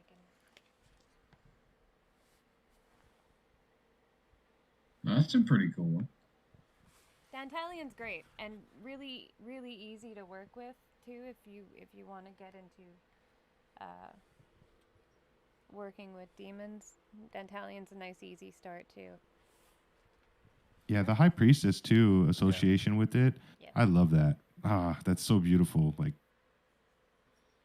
and you like you invoking that energy and it associated with that card. It is like a display of you being a High Priestess yourself. Like, I'll just tap into this archetype and get this man here now. Camel. Yeah. Camel. It was very when he got turned back at the border, I was like, oh hell no. And it was that night I was like, nope, we're doing this. So Right. yeah. I'm saying camel a lot because the Hebrew letter associated with the card is camel, if you didn't know that, for people on YouTube. I always forget that people don't just automatically know that because I've literally been a tarot nerd for so long. It's sad. I'm like, yeah, of course, camel. There's Gamel, yeah. Yeah, some of my friends just they don't.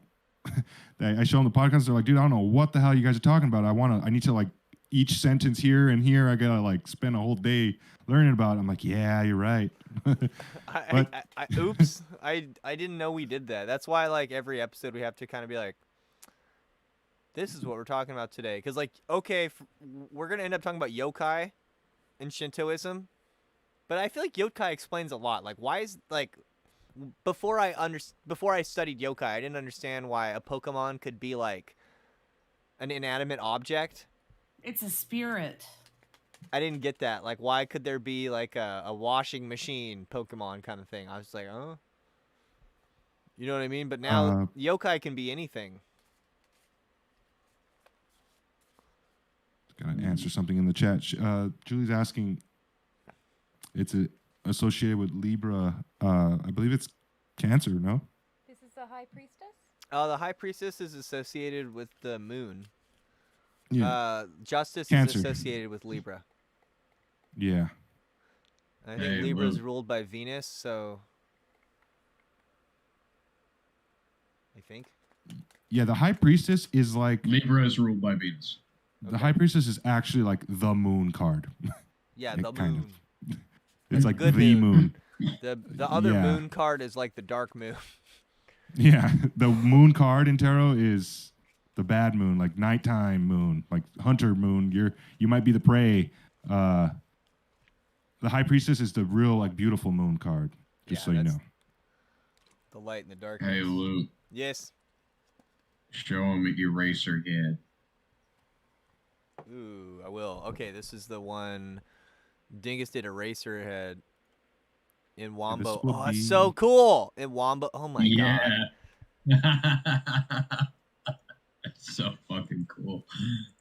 For some reason, I love it.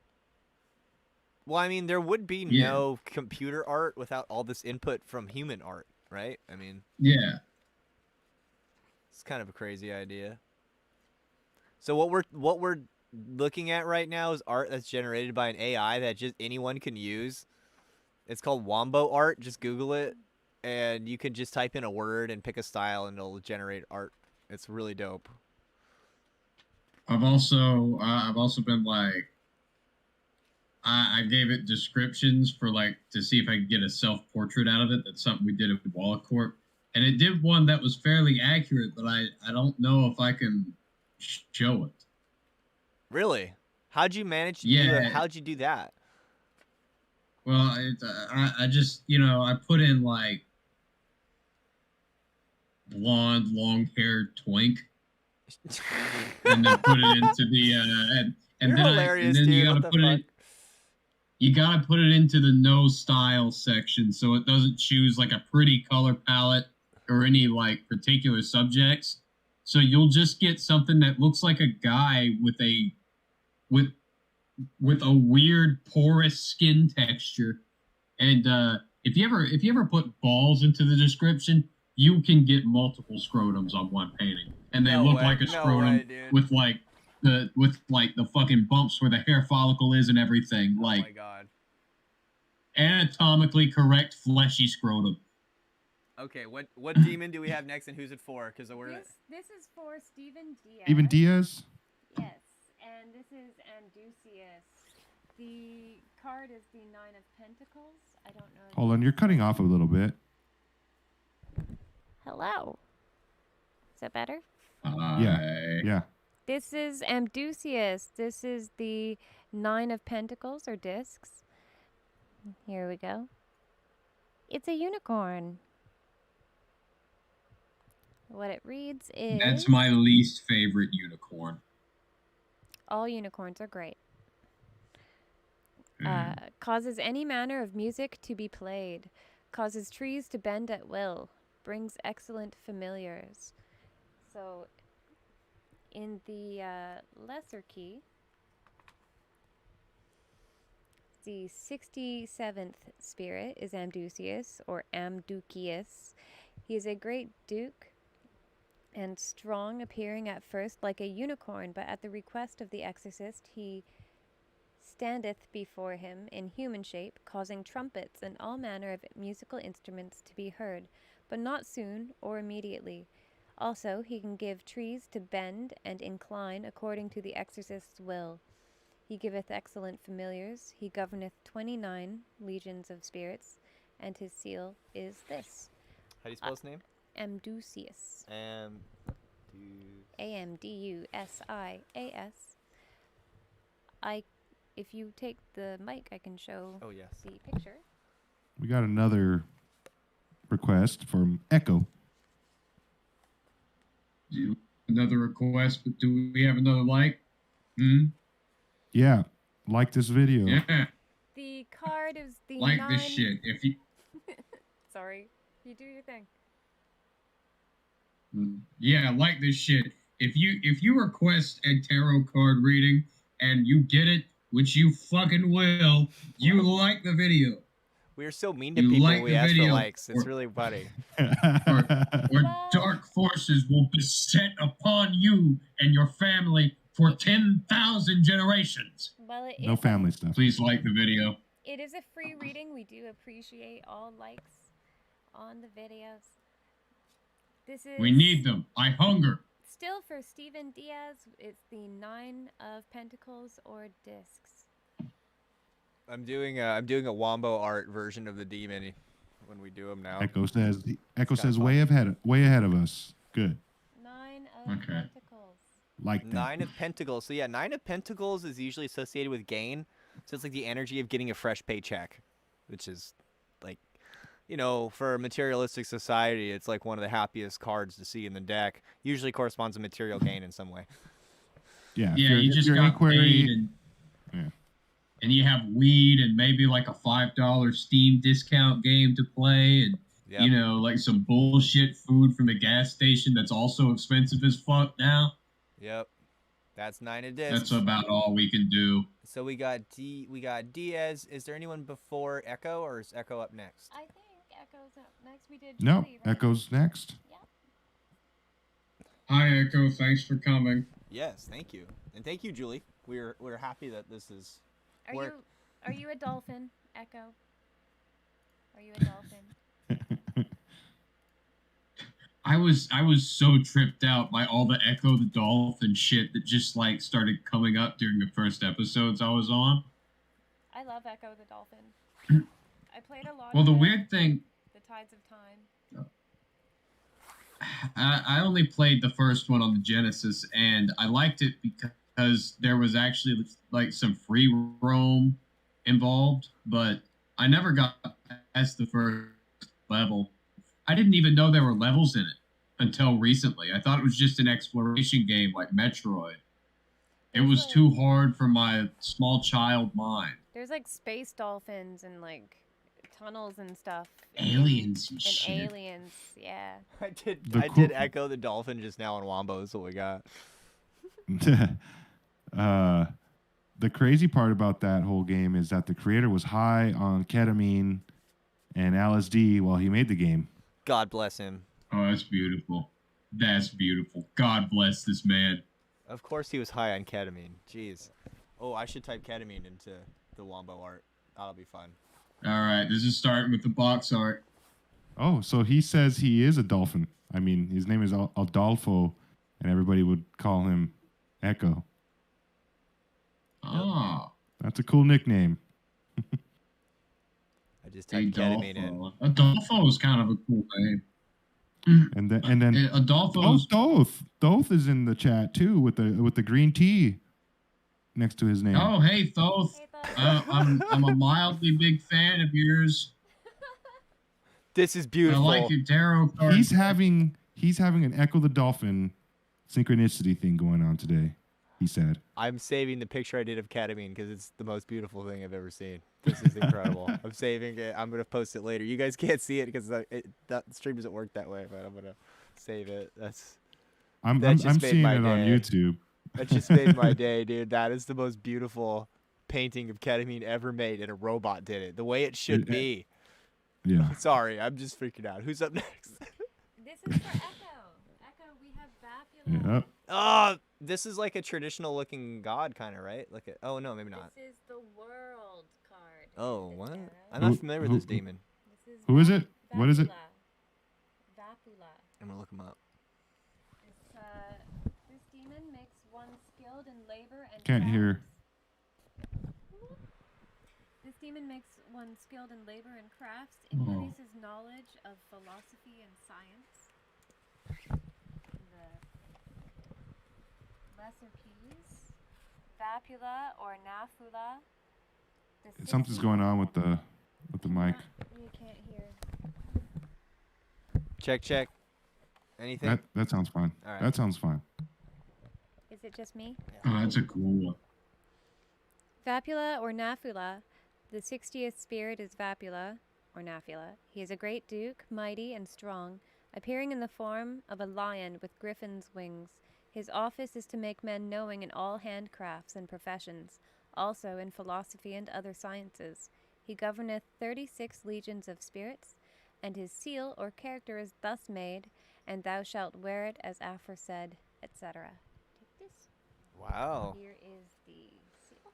It's the one in the middle. No, I can't see if you can see There you go. Yep. Wow. Like a little heart in there. So the tarot card is the world. Yeah, usually the world is the completion of something, the completion of the fool's journey where he realizes he's one with the universe. To be... I find it... I'm sorry. What were you saying? No, go ahead. I find it interesting. That Tamer's arm is in a sling in the card. Like it's broken. I pulled the card back already, otherwise I'd pull it back out and show you. Yeah, in the Rider-Waite deck, there's a piece of cloth that covers the person's genitals on the world card. A hidden meaning behind that is that it's actually a hermaphroditic. It's a chick and she's got her tits out and there's a piece of cloth covering the groin and it's hiding a phallus. So it's beyond polarity, and it's a Baphomet. It's unification of the two opposites. It's the completion of the fool's journey. All sides of magic integrated into one harmonious, successful, completed thing. Pure, in a new form. Some beautiful. It's a beautiful card, also. Hey Thoth, you were talking about. You said, "Yo, I'm having a crazy Echo the Dolphin synchronicity today." That shit seems to happen with that game. Like I was saying earlier, like for a run of the first episodes that we recorded together, it was. Every topic we ran into had some weird shit to do with Echo the Dolphin. And I thought about it for the first time in years before it came up on the show, which is why I lost my shit when somebody started talking about Echo the Dolphin. Well, you played the game is fucking weird, man. Yeah, I loved Echo as a kid. That was like one of my favorite Sega Genesis games, next to Mortal Kombat. I played it as a kid too, but I had it on a plug and play Genesis, not a real. I became obsessed with it. It's so good. That's so funny, it's Mari. Pretty hard, actually. I had the Game Gear, right? Very hard. I had Echo 2 on the Game Gear. Tides of Time. Yeah, that was it's the one where you go into the future or whatever. Dude, I was enamored and I could not get past like the 4th or 5th level. It's and hard. but the internet was new then, and I like looked online and I read all the lore, and I became obsessed with that game series because the writing is actually like, I mean, it's actually really good. But it's a ripoff of the Alien series. Let's be real. Well, they do have like alien kind of aliens in there, like the Yeah, it looks like a xenomorphs. xenomorph. But you can also like there's a bunch of like future stuff and like tunnels in space, and you can like shape shift into a seagull, and like that game is Yeah, rad. I like that aspect of it. It's still kind of like supernatural, but it's based on actual animals in a real world. I had Jill of the Jungle. And there's aliens. I had Jill of the Jungle. I had. Yes, that Jill of the Jungle is another good one. I think I had Captain Cosmo. I don't remember. I had Commander Keen. Doom. Commander Keen. I don't think I played that. Oh, Is it on classic. an old PC game? Commander Keen. Perfect. Is... Amazing. Yeah, it was a platformer with no. Did Commander Keen actually have? It did have like a smooth side scrolling. It wasn't just like a transition between. It was screens, amazing. right?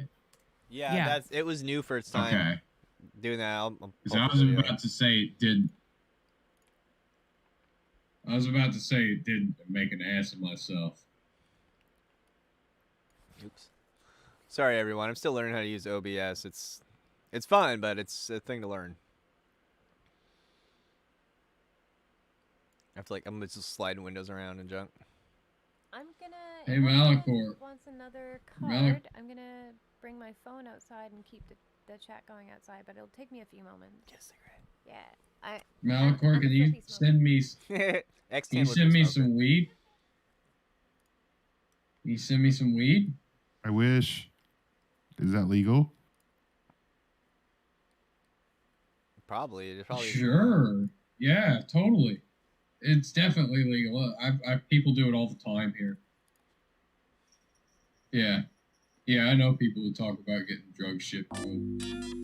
Okay, you send me some first so I can get your address, and we could save the packaging and all that stuff. We could save money. So you send it first. What if we packaged it with other drugs instead of packaging? I mean, yeah, sure. If we're gonna, mail drugs, might as well just do all of them. Well, look, like nugs are pretty light, Like nugs are really very similar to packing peanuts in many, many ways. Wested Fairy logs on. We were talking about Echo the Dolphin, and then drugs and ketamine and Commander Keen, and then he shows up. I don't know how this happens. I'm showing them videos of Commander Keen right now. This is the game I played as a child. Shit. This is one of my favorite games as a little kid. I fucking love old ass games. Yeah, that definitely looks old. Well, oh my goodness, is it? Luke, do you know about Sticky Bear? Sticky Bear? Yeah. Was that a game development studio? Yeah, no, it was a game that came out along the same time as King. Oh, I don't think so. I played Boppin', and I know that has a creepy bear on the cover. Hey, Luke, how old were you when you were playing Commander Keen? This is when everyone else was playing Super Mario, so I don't know. I was, probably 5. Oh, man, Malchor, you weren't even born. No. 6, 7, 8. Neither were you. Yeah, I know. I was just, lending a hand to your theory that it's an old ass game. Look how cool that design is. Stick, like though. he's been killing these slugs, and then he goes underground where these houses connect, and there's this giant slug monolith in between two vats of acid, like in a ceremonial braziers. Like that's so cool. But the little sphere, the sphere enemy, we called him Bob the Tomato. Oh, it looks like the tomato from VeggieTale. VeggieTale, yeah. I was just thinking about that 3D animation series or whatever you want to call it. That's so cool. Especially considering the Cain and Abel story. How Cain was like growing crops and veggies and shit. for God.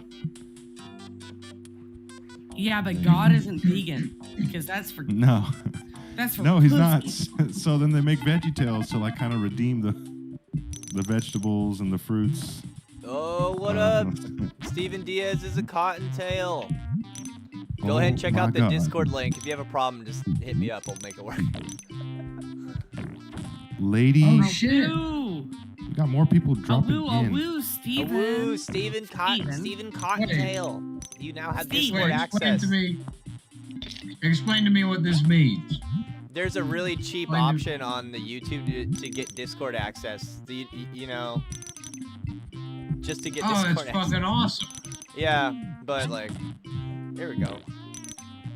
Yeah, so Steven, so it should give you a link to click. If you have trouble with it, let me know. I'll get you. Yes, thank you, Steven.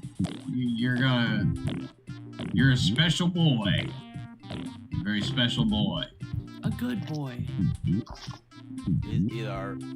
He's our quintessential YouTube sub. Yeah, you've transcended regular. Yeah, you're the first YouTube sub. You're like historic. You're in the whole rabbit history books, man. You're in the front pages of the grimoire. We'll make you a sigil for your children. A sigil And for they're your safe. children. That's what we do here. We make sigils for your kids. So they. Malchor, you're very quiet.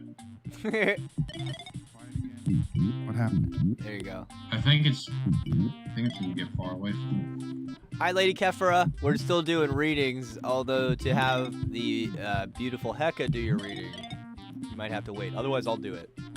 So I have the deck sitting next to me. I'm going to. You're beautiful. Hey, oh, sorry. How do you feel about that, Luke? About what? You're both beautiful. Oh, well, thank you. Yeah. I thanks. thought, yeah. All of y'all are beautiful. Everybody's beautiful. And I'm We all Nicolas can Cage be in a belly button. Nicolas Cage in a belly button is impressive and beautiful in its own way, though.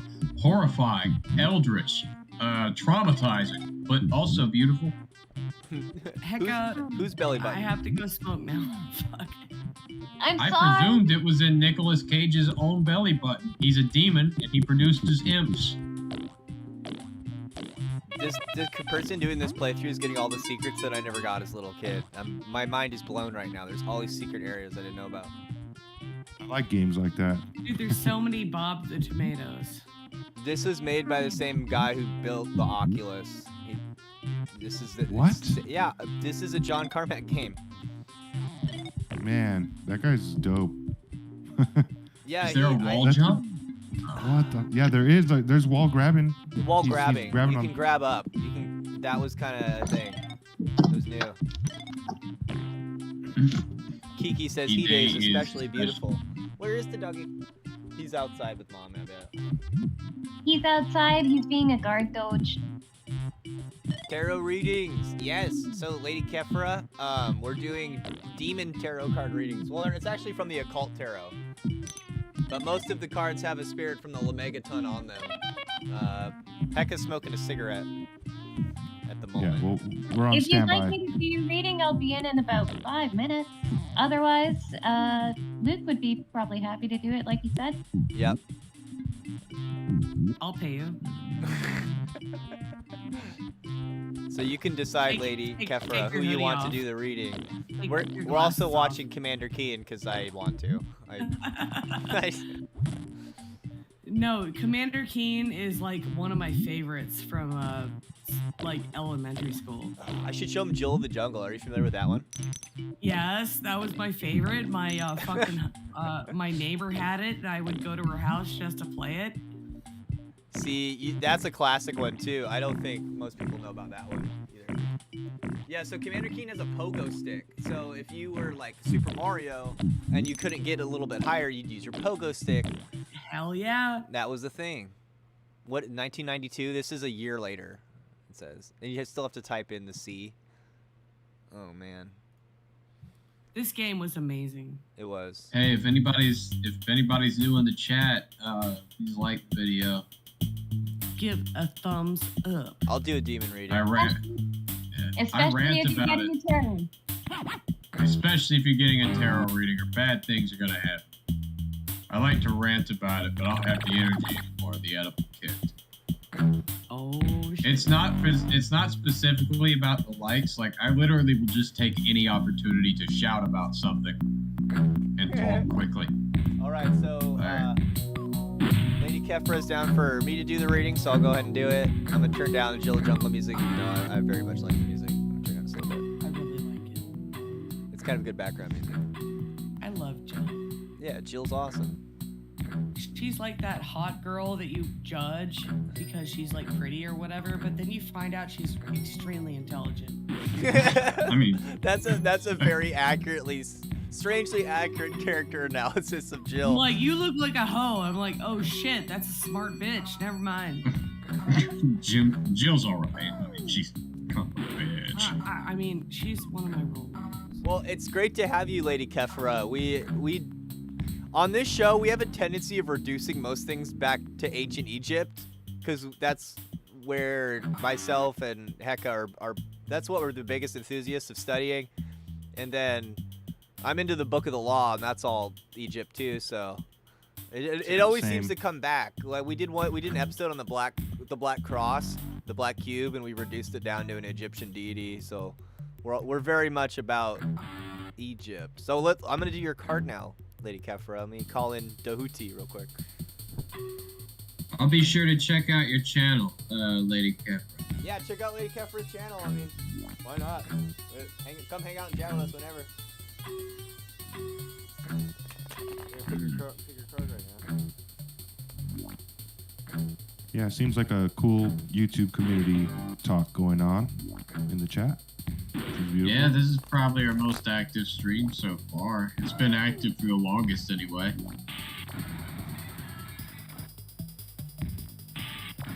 Yes, thank you everybody for coming. We were talking about the moon card and how the high priestess is like associated with wisdom and the light side of the moon, and then the moon card's associated with the dark side, but also it's associated with Kephra, the beetle that rolls the sun through the underworld each night, and it gives birth to itself each night. Oh, hey, there's a chemical plant fire in how the fuck do you say this? Passaic, New Jersey, Passaic, whatever. What the hell? Yeah, I'll link it to Luke. You got the same card I did tonight. You got Amy, Lady Kephra. So Amy teaches astrology, liberal sciences, reveals hidden treasure, and brings excellent familiars. You know what's interesting here? Amy, it has a symbol here that says Anvas. You should look that up. Whoa! There's been an explosion and there's a chlorine gas plume. Where? In this fucking town in New Jersey. I don't know. I'm watching a live stream now that's kind of boring, but I'll link it to you. Yeah, link it to me. I'll play it. All right, so I'm gonna look up Amy real quick. Anvas.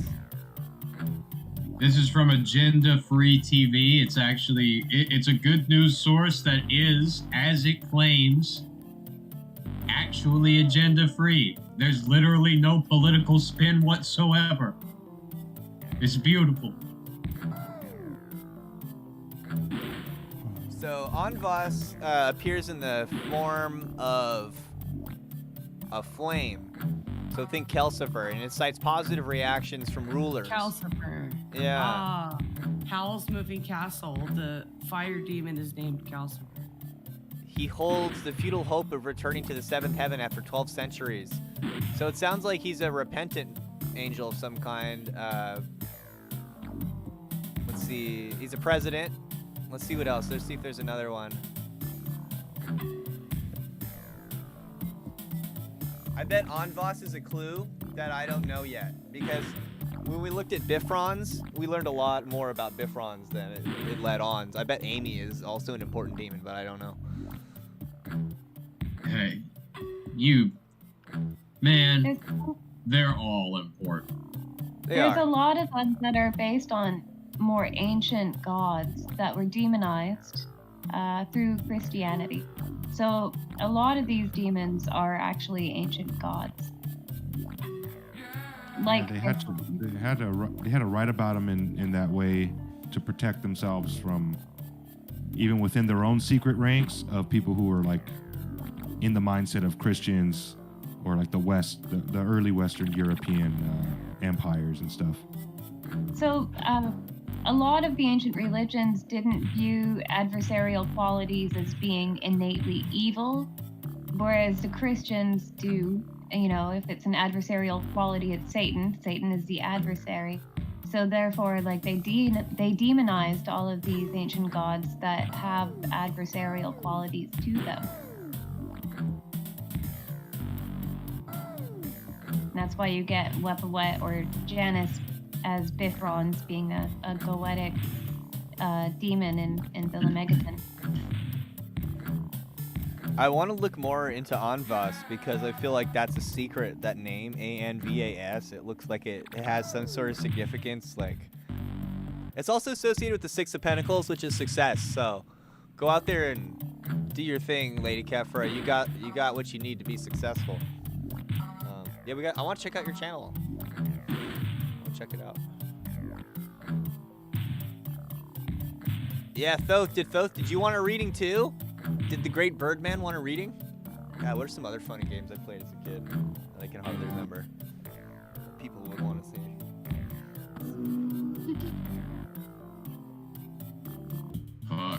Man, I'm so spaced out right now. Me too. I need to smoke a bowl and get more spaced out. A woo. Did you want a reading, Thoth? Oh, the Hermetic Tarot.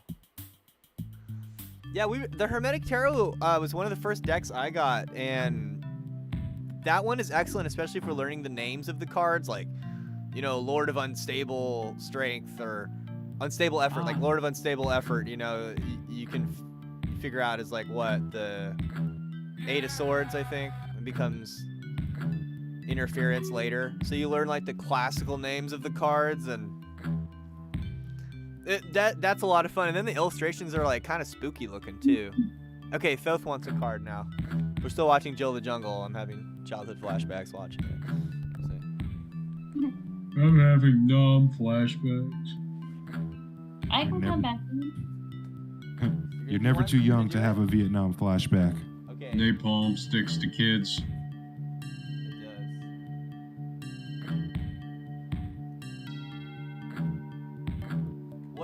What's THCO? Oh, it's a new cannabinoid. I have they've not. actually like manufactured, and it's apparently like 10 times more potent than actual weed, and it creates perhaps psychedelic hallucinations. Sweet. Oh, sign me up. Yeah, and apparently it's being sold in Illinois, Chicago, Illinois. Here it says 3 times stronger. Yeah, whoa. Well, 10 times stronger when you're new to it. I'm telling you, I'm not gonna. I want some. Look, I'm just 3 times stronger is enough. I thought 10 times stronger would be kind of brutal. I mean, if, like how you were talking about like shitty weed, like if you buy like brown shit or mids, it might be more potent than that. Like you were talking about people that turn their nose up at shit, and they're like, oh, the middiest mids would like fucking send them the to the middest moon. of mid would like fuck them up. But they talk shit on people because they have a nice plug. They don't even realize if it's actually an okay plug.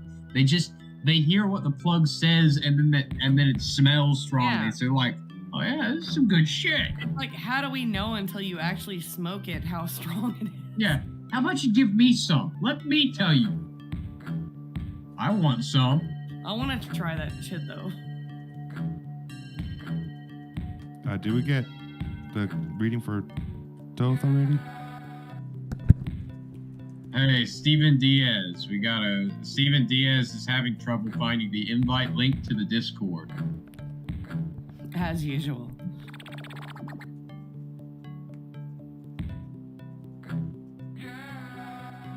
I mean, I also had trouble doing that. Apparently that happens a lot. Yeah, I'm not. For everyone. Go ahead and send me an email at lukemadrid@gmail.com and I'll get you the link like right away. I think it's if you go to like the about. I think if you go to the about section of my channel, if you're a member, it'll give it to you. But I'm not 100% sure. I'm pretty sure though. That's how it works. Where is it? Okay, so Heka's gonna do another reading for Thoth. It's Thoth? Yeah, we got Alright. we got a little bit longer to go, as I think we're getting tired. I'm not sure. I don't know. I'm about to head out, man. Okay. Let's try and keep this up as long as we've got watchers. Well, like I'm- PHDO, I mean, like, I want to try it, but, like, Thoth is talking about it. But he says he's going to take a weed break and then try it after that. And that'll probably be, like, really crazy. Yeah, Wow. that would. God, I need to take a weed break, but it's just the last thing I want to do. Me ever. too. I know. I've been having But it doesn't crazy really hurt. experiences with THCO. Like, where do you get this stuff? The regular smoke shops. What? I gotta stock up.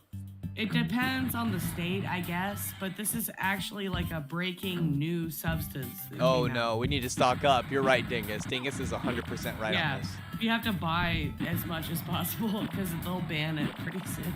That is crazy to think about. Holy It's shit. almost psychedelic the way that, you know how like if you smoke weed and you've never had it before or something, you like might see something or in your peripheral, or you might hear something, or things will look weird.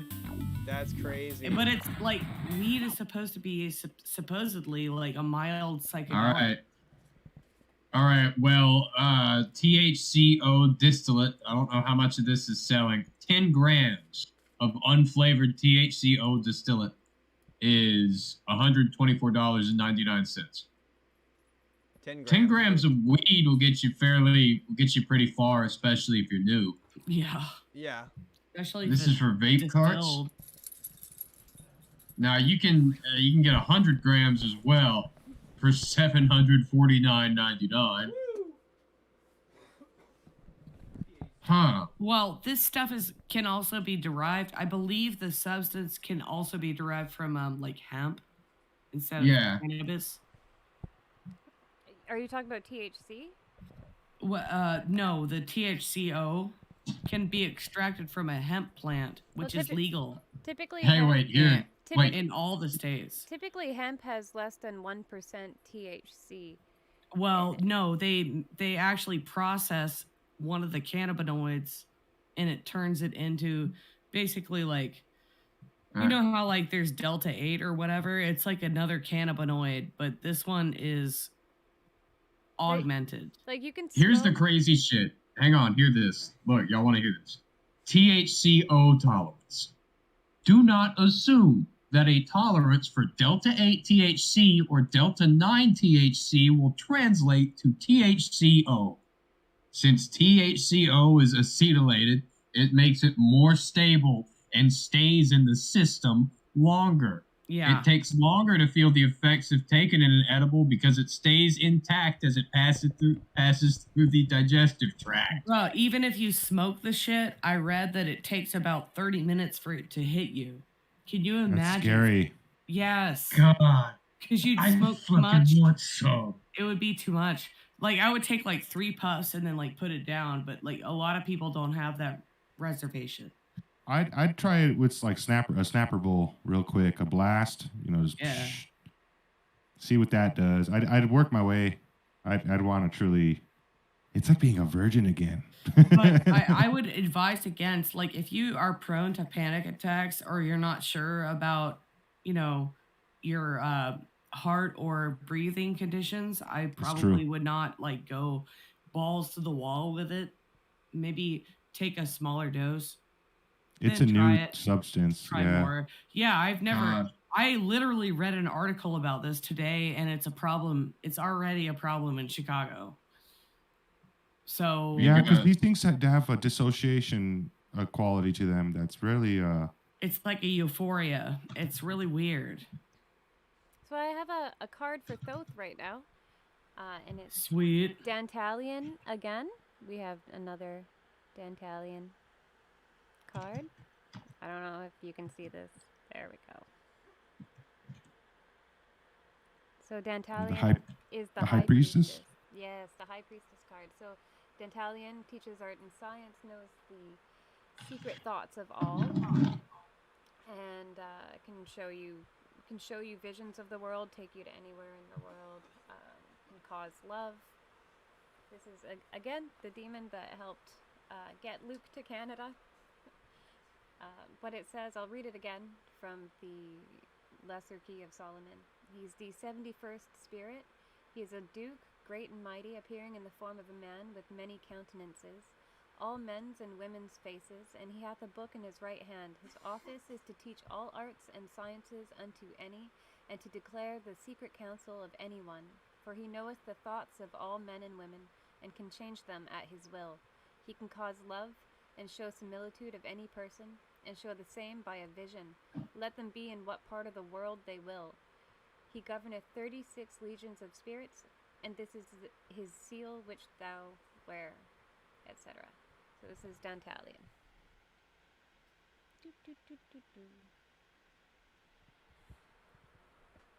That was the High Priestess card.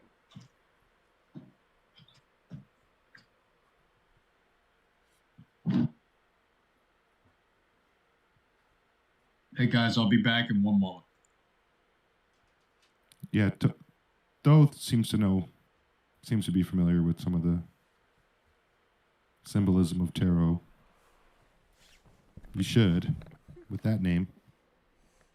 Oh my god, you got Dantalion too. Whoa. Dantalion's great. I really, really, really love Dantalion. Lady Kephra, hell no to weed break. Yeah. Yeah. So Filth said stuff is potent. Smooth sailing, like I said, magic explosion. Wow. Scary at first, though. Thank you, Steven. Send me an email real quick. Oh, so a friend had something crazy happen? That's kind of... I'm interested. I want to hear. Yeah, what happened to your friend? Let's see. We're going to have somebody read that in a second. I'm going to make sure, Steven... If you email me, Steven, I'm going to get you that link right now. I left to tell my friend about THCO.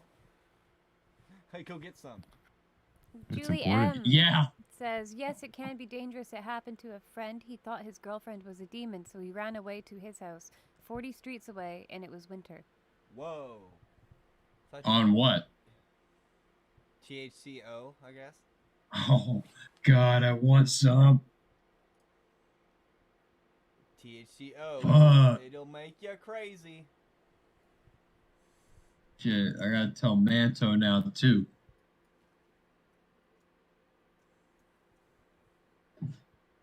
And now I gotta make some kratom. With the raw ingredients for the plant. And I'll assemble the plant and then extract its juices. Assemble. With my extremely long fingernails, with which I will pinch the molecules. So you can buy it in a weed. Yeah, you can buy it like as a cartridge, I think. I don't know if there's any. Yeah. Or is it like dabbable? Can you get it like a resin of some kind? I don't know. I only see the cartridge right now. Apparently there are edibles as well, so it can be eaten. Wow. People report that it helps with digestive problems. Oh. I wonder, like, yeah, I think the risk for psychosis is higher. That can happen to people when they smoke. But holy fuck. We gotta get it while we can. God damn. That sounds amazing. Some crazy rip your ass weed. It's probably be great Right? to be walking around with that, like vaping it. That sounds great. Yeah, if vaping it is possible, like god damn. That's what it sounds like. It sounds like you mostly get it. It's vape. It's a vape, I think. Oh, this just says distillate, so I don't know. pretty sure it's for whatever. Interesting. I'm busy talking to people about it now. Holy shit. I need it. That's wild. I want to try it. Yeah, $90 per 10 to 12 grams. Jeez. Yeah, that'd be great. You stock up on that. I am. As soon as I have the money, I'm going to start pinching back for it, man. I'm going to have that shit available. It's on truly Heka. laughable. This is truly like a ridiculous situation we are. Like, yeah, we'll try it. I'll do it. I'll fucking do it. I'll have at least 3 cartridges. You got to get some by the next live stream, and we'll get you to do it on the live stream and see if you die. Oh, God. I can't do that. I don't even have a job right now. Yeah, man, in your next I'm live just stream, being just smoke a optimistic. whole cart of it and see what happens at Dingus. Oh, yeah. I'll commit suicide on camera. Yeah. Yeah, don't. Yeah, bad Don't do batches that. are dangerous. Don't get it from sketchy places. Get it from the not sketchy places. So I should get it from the Scientologist, right? Yeah, escort from your Scientologist friend. I gotta get some kratom. I'll be back.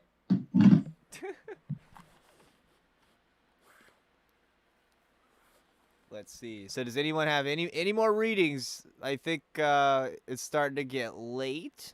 I don't know how much longer we want to go.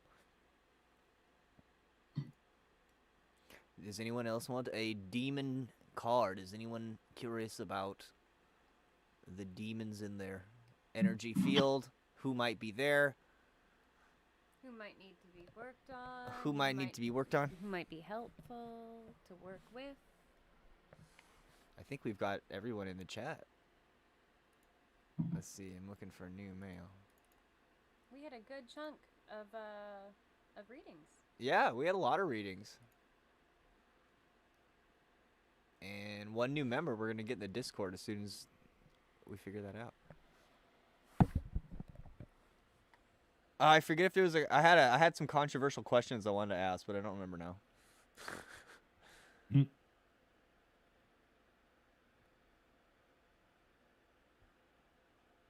Oh, man, there was one video I was watching, and it was about the moon again. And it was suggesting that there's all these different human, or at least non-natural, like, structures on the moon, and they're somewhat well known, and they just don't tell us about them because they have no real way to explain what they are. And, like, there's all this weird stuff on the moon. Okay, so there's lots of fake THCO batches, but the good ones are good. So what is it? It's THC, but like better? Like, I guess like stronger? Okay, I'm gonna look it up. I'm curious now. THCO acetate. Synthesized form of THC. What's up? Hello, Juno Bifrons. Oh, what's up, Juno Bifrons? Did you want us to pull a demon card for you? Although, you kind of are a demon already, I guess. That's his subject. Angels to some, demons to others. Hello, Juno Bifrons. Juno Bifrons! What are we looking at right now? You reading about the THCO acetate? Yeah, apparently Yeah. THC acetate ester was investigated as a possible non-lethal incapacitating agent as part of the Edgewood Arsenal experiments at some point between 49 and 75. It was noted to have Yes. it was noted to have about twice the capacity to produce ataxia, lack of voluntary coordination of muscle movements, as did THC when administered to dogs. It's the holy fucking grail. I bet it'd be fun with ketamine. I didn't say that. The effect of the acetate is more spiritual and psychedelic than that of the ordinary product. The most unique property of this material is that there is a delay of about 30 minutes before its effects are felt. That's crazy, dude. So it's a psychedelic. I need to find this stuff, man. Fuck the ketamine. I want some of this, some acid, and about 3 bottles of Robitussin with the aspirin in it, just because. Oh fuck! I'm just gonna lose all my shit right now. Oh well. What happened? Do we want to let Juno talk for a minute on the Discord? Yeah, sure. Can you send me an email, Juno? Real quick. I think you did before, but here, let me pop it in the chat. We're gonna have to get a Twitter. We're gonna have to get a Twitter so people can DM us on Twitter, Instagram, or Facebook. Really. Yeah, I do have a Twitter, some CI actually. level. I do have a Twitter, but I don't know if he does. So. Hey, wait. If I operated a Facebook account for the whole rabbit, I would be putting myself up on the Black Cube. There is a Facebook account, isn't there? Yeah, we have a Facebook account. We have a Twitter account. It's just. When's the last time it's been used? I use them.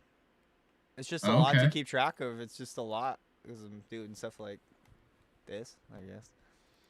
Allow me to say inflammatory things on Twitter. No. I hate Twitter. It's the most disappointing thing about humanity to me. But I'll find a way to get you Twitter access.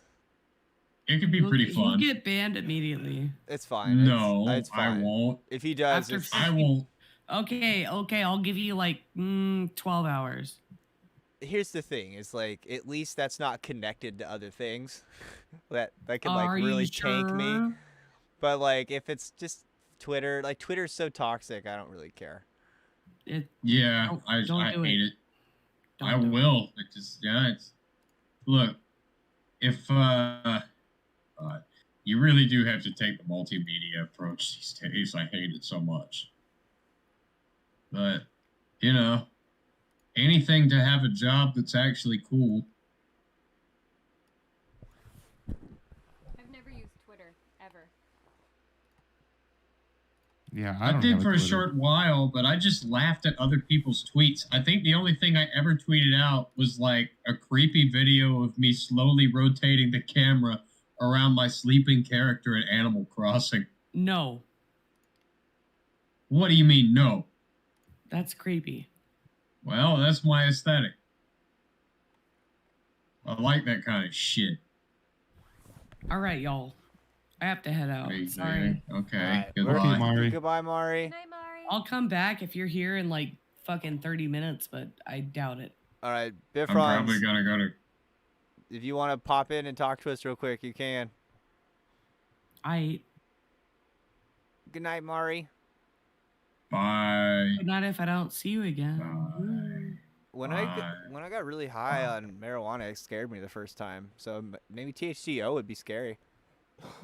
Yeah, I'm thinking that if I took it, it would be frightening. The first times I took weed, I had like consistent existential dread, but I loved it because I don't know why. I don't know why. It just took me out of the present moment, so I enjoyed it. To help me dissociate. We're gonna see if Mr. Dude wants to come in. Steven Diaz. Oh, Steven Diaz got in. Oh, he found the link. Okay, Steven Diaz found the link. I didn't have to send Steven Diaz anything. He found the link by just joining the YouTube. So now it's been tested. If you join the YouTube, you can get in the Discord without me sending you an email. It's there somewhere. He found a way in. So Steven Diaz, we'll make sure to add him. Did some Metal Gear Solid shit, fucking crawled through the air vents into the Discord. Yeah, it's weird. It's a mother base thing. What are you gonna do? And we haven't got Bifrons in yet, but I did send him a temporary link. Not on Facebook. We're not doing this on Facebook, Bifrons. What happened? Wow, He's trying to contact us on Facebook. We're not even all friends on Facebook. No, we don't use Facebook, dude. We don't really. That's for grandma. Well, oh. Like he's trying to add y'all as friends on Facebook? No, we're just talking on Discord right now. We're not on Messenger. That's not where we at. Yeah, we would also have to like. That's not what we're doing right now. I emailed you my FA. Okay. Yes. What does that mean, Juno? I don't know, man. We just invited you to the Discord so you can talk with us right here. Otherwise, like, Yeah. I don't know. It's a I don't know free why you app. want to talk privately on Messenger. We're here doing live stream, so. He wants to be my new CIA handler, I have a feeling. Try to. Yeah. What is Discord? Yeah. Just look it up on like the App Store or on Google, man. It's like a free chat app. Yeah, it's what we use to keep in touch on the podcast. All the listeners hang out here. See us at Sacred Grove Marketplace, Barrel Bunnies. See, we hang out and share memes and stuff, and hang out and talk about a lot of information. Lot of information. We're underplaying that a bit.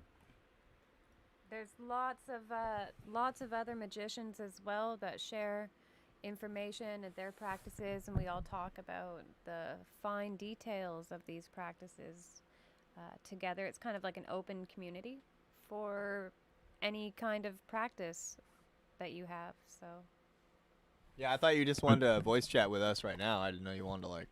Yeah, but you do have to be a member on the Patreon, or follow the link on YouTube. That's there now. That's the way you get the access. But if you want to talk to us directly here for this episode or this live stream, yeah, you're welcome to pop in and talk with us and be public about whatever's going on. Yeah, it's not that we don't want to talk to y'all. It's just that it's not fair to the people that paid Das Kapital. Yeah, we're just hanging. We're doing a public hangout right now. All right, he's installing it. So yeah, I'm kind of interested in what you have to say, man. Go ahead and hop in.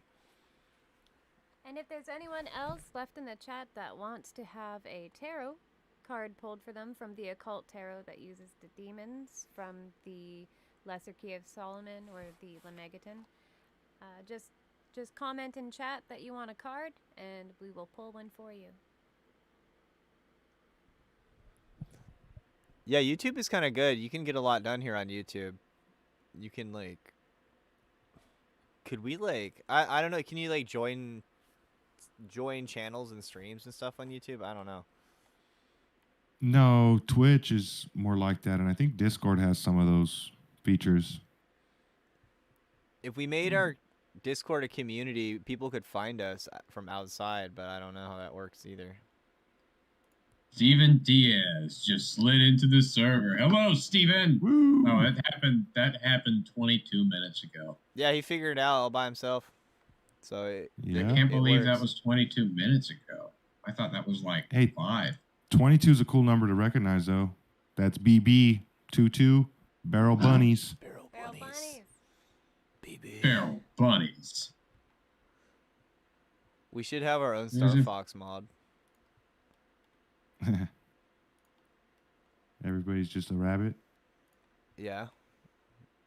We fly with Star Fox, and we're just a crew of crazy rabbits with lasers. Yeah, except I'm Fox. Okay, you can be Fox. That doesn't really. You have Metal Gear Solid, but come on.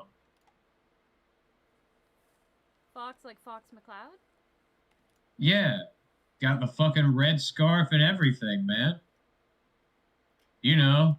Can I mix franchises and say I'm Jenny from Bucky O'Hare? No, if you do, the cats and dogs will start fucking and the sky will fall.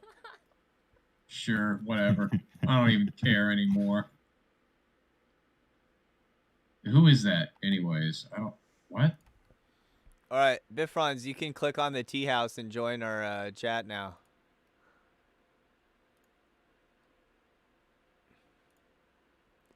There you go. See, that wasn't so hard. It's just like every other app. Hey. What's up? Hello. Hi. How are you guys doing? Good. I'm well. We're chilling. Dude, I was like, what the hell is Discord? I never seen this before. It's a weird thing. It's pretty okay. It's nice. It's the new Skype. How do I do my video? Dude, it's so much better than Skype. Oh though. shoot! There'll be a button with a video No way. camera. No Press it. way. There you go. Yeah, it's like AOL Instant Oh, Messenger. cool. Okay. All right. Yeah. I half expected lightning bolts to leap out of my screen and vaporize me for looking at the face of Kephra. Check my. All right. So this is what I got going on. I got That's some shit. Hold on. Here's heaven here. Yeah, Gotta it's make heaven. this I bigger, got heaven. I can't see it. I got it. I'm making it bigger. That's cool. Yeah. I got death. There's death. Oh, cool. I like death. No. Wait, how do I turn it back around? Oh shit. This is great. This is great. I'm so happy to be here. Oh yeah, hold on, wait, I gotta show you guys my art. This is my Cerberus. What is There, that? yeah. Oh, that's cool. It's my Cerberus. That's And very then I gotta cool. show you my hold up. I don't mind showing you guys. I don't really care. It's a Kazael CCL there. Oh, cool. Did you draw all this stuff? Yeah, all freehand, not even no internet, nothing like that. There's Christ sigil right there, and we got there's the Ark of the Covenant. That's really right there. nice, man. Really nice. It's pretty crazy. I'm showing off. Do you Oh listen- yeah, I can play organ for you guys. Do you listen to the The show? Yeah. organ. Organ? Yeah. I'm You curious. listen to the show a lot? He's commented under several of the videos, live streams as well. I've been trying to get on. You guys want? I've had the name Bifrons for like 5 years now. I've Really? carried this name. That's funny. Yes. Oh, okay. And I want to show you this seal that I'm gonna get it. I think I earned it. Oh, there you go. I haven't so I'm getting it on my right hand as you're supposed to get it with the mark here. Yeah. Oh, that's awesome. Yeah. That's really cool. Neat, man. Yeah, we had So I. like Bifron's reached out to us and we did a working, and it's funny because we had just gotten back from a place where like a bunch of bodies have been dug up and moved, like kind of a historical location for that. I gotta tell you guys. So I've talked to David Rooney of the Brotherhood of Satan. I've talked to freaking Leigh Gordon of Thulian. I've talked to all the big occult players. I've talked to Dr. Adam Daniels of the Dogma Barrymon. And it was weird because you know EA Coetic, right? Yeah. Yeah. I was so freaking mad. So I stumbled across his channel. Like he was literally doing a Bifron's like ritual, and then I happened to see his channel on my YouTube feed live doing this thing. Like the first time I discovered him. Oh wow. It's like coincidental. Yeah. Right? And I go into live chat and I'm like, hey. And then like the live chat gets blocked and I get so fucking pissed. And then you guys are doing stuff on me and then I show up and then I'm like, I got angry. Like I was like, I'm not going to get to talk to you guys. Yeah, I was wondering for a while if you were like a fan with a weird shtick, but no, I'm glad to hear that you have had the name for 5 years. I'm happy to hear that. I've moved with it. I've I look like it. I act like it. I know. I mean, I don't know what else to tell you. I had I play a, organ for you guys though. when You I guys want to later? have you heard of Philip K. Dick or Valis or any of that? I have no. What about who's the dude that was on death row and he's like he's in the Golden Dawn and he got out. I don't know if he's in the Golden Dawn, but Damien Eccles is on death row. Damien Eccles, yeah, that's who I'm referring to. Yeah, and then we have D.H. Thorne. He's not that big, but and then you got like Michael Ford and who's the guy that runs the Church of Satan right now? Michael Aquino? I think Peter Aquino's- Gilmore. Peter Gilmore. Yeah. Okay. Gilmore. Yeah, I've talked to some big players, man. I've known some big players, and all of them hate me. You know, they're like, it's They hate different. you. But I'm like I'm like the unattractive one. You know. You think so? And I wouldn't. yeah. I wouldn't call occultists like the most attractive people in general. So I mean, it's not. You don't have much. I mean, your face is as good as any like you. better than most occultists. I'd wager. But you know. You are significantly less frightening looking than Bifron's holding. Thank you. Significantly less frightening. I had a well, I gotta tell you, so on the day that I am to die, which is caused by old age, I'm going to go out and commit a lot of violence. And so I got about 90 years before I get up in the night. So, you know, as far as a monster that's coming out and starting the apocalypse, I got like 40 people that I've ordained in that who have the wrath of death. So, you know, I'm trying to start the apocalypse. So if you want to see a monster, I mean, I remember for like 2 years, I would run outside and go through the woods. I'm so glad that we're in a public forum. Oh my God. Yeah. With such terms. Yeah, man. Because you know, if you're being literal, then that's a whole different story. But I understand what you're saying. People say, you know, the best they got is I've met, you know, green clubs, you know, Order of the Red Dragon, Temple of Set, you know, all these vampire things, and all the best they got is trying to preserve the corpse in its grave and attaching a link to it and feeding on the living to keep the corpse living. Yeah. But that's the best they got. That's living. That's like a form of living dead. That's not undead. Undead is not going to the grave to begin with and extending your lifespan through rage or anger. That's what you want to do, Dingus. Nah, man, I want to be like a ghost. I want to be like Mercury or some shit. Like some kind of intellect that can just survive existing without a body. All right, so you're talking about like extending the lifespan using just the will, like vampire stuff. Through anger. Like imagine a 115-year-old man. Through anger. Within the Bardo. It's an interesting approach. I created it, so you know, you won't find it in any books or nothing. Imagine a 115-year-old man with bones like iron, moving as swift as lightning, breaking down the doors of houses in the middle of the night, and you got what's coming, you know. So, but I can play organ for you guys if you guys want me to. I play with organs too. Let's hear some organ. Let's hear some organ. Oh, you mean organ, the instrument? I thought you meant organs in the bodies. So this is from years of like doing magic, like, you know, like real occultists, man, like just sitting in your house doing witchcraft. Like this is for years of that. Where's my playing the organ? Yeah, just in the dark, man. It'd be like 3 a.m. and fucking, sorry for my cussing, lightning and thundering outside. And I just get on the organ and freaking turn it up, man. You know what I'm saying?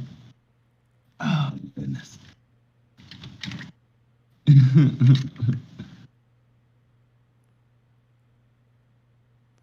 How about becoming a werewolf? Is that an option? Huh? Is like becoming a werewolf an option? Or sorry, I had to take out my earphones. I'm gonna set you over here so I can play for you guys. What was your question? I'm sorry. Yeah, like, is it only this one option? Like, are there various options? Like, can you become a werewolf if you wanted, or Well, a werewolf, a beast is a vampire. Okay. But there are 32 different breeds of vampires, and most spirits that communicate with the living are just the souls of the dead. Even if they're bornless, even if it comes from outer space, it's still the soul of something that's dead. What? So you mean like a non-manifest? You mean dead? Like it's never been alive, kind of thing? Yeah, an unborn, and this is where you get the idea of demons and angels and things. Supposedly, death is an incarnation of a bornless one. Okay. Or like the Brahman or the Absolute or Yahweh or whoever, right?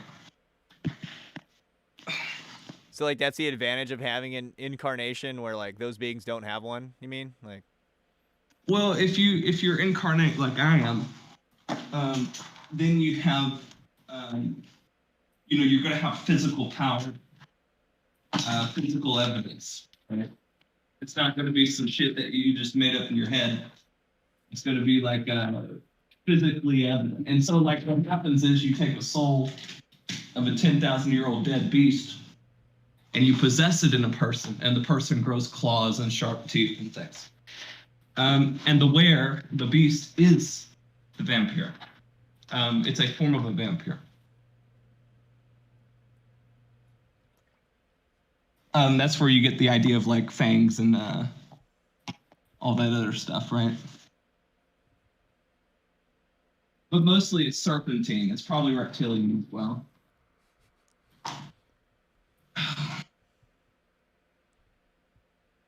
we're playing we're doing some organ with listener Bifrons. Thank you. It's Earl. Appreciate. Let's see here.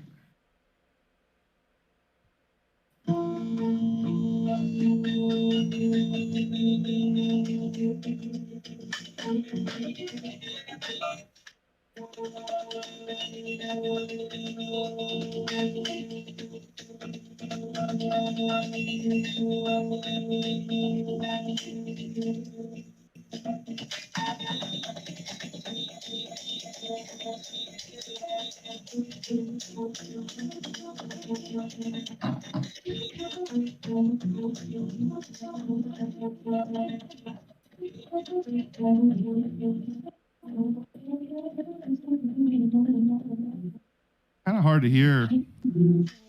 Is it hard to hear? Well, Yeah. it's because It on a sounds phone. a little bit like a. It sounds really cool, man. But on a phone, the phone it blocks out some of it because it's interpreting it as background noise, and so it's ducking out a lot of it. You know what I mean? Like ducking. I it. mean, yeah, it was quite precise.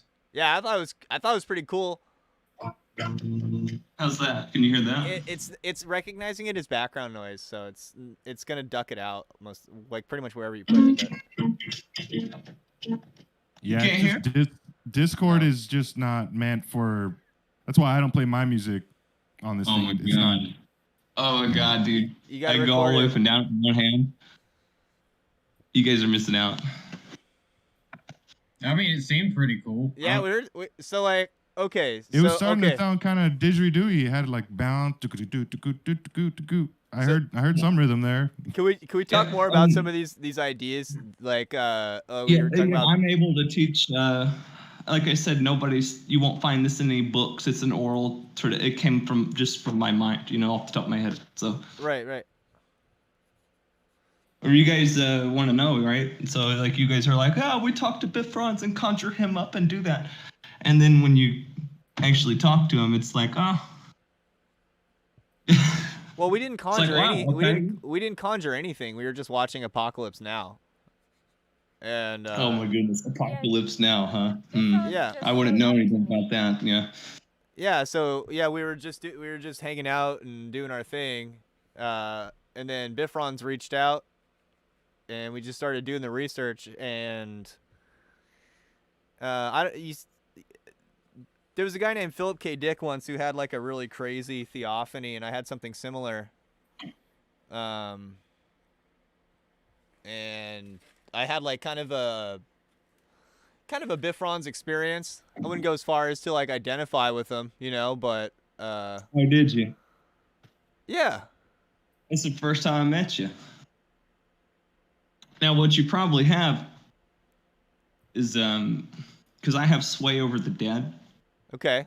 And so what that means is that if like let's say you have somebody that like I had somebody who called me before Christmas, I think it was, and his grandma was sick. And so I went to death and I was like, okay, well, if she done something wrong, right? Then, you know, forgive her and so she can heal. But take the dead away from this lady, or keep her from afflicting. And whoever has hated this person, let me cut the cord between this person and their body so their consciousness leaves. And so what you'll find is that if someone calls me, they're going to have a soul of a dead man come to them and say, hey, you know, what's going on? It's like that with most entities. You can call forth like Lucifer or Beelzebub, and a soul of a dead man will come to you and say that's who he is. Okay.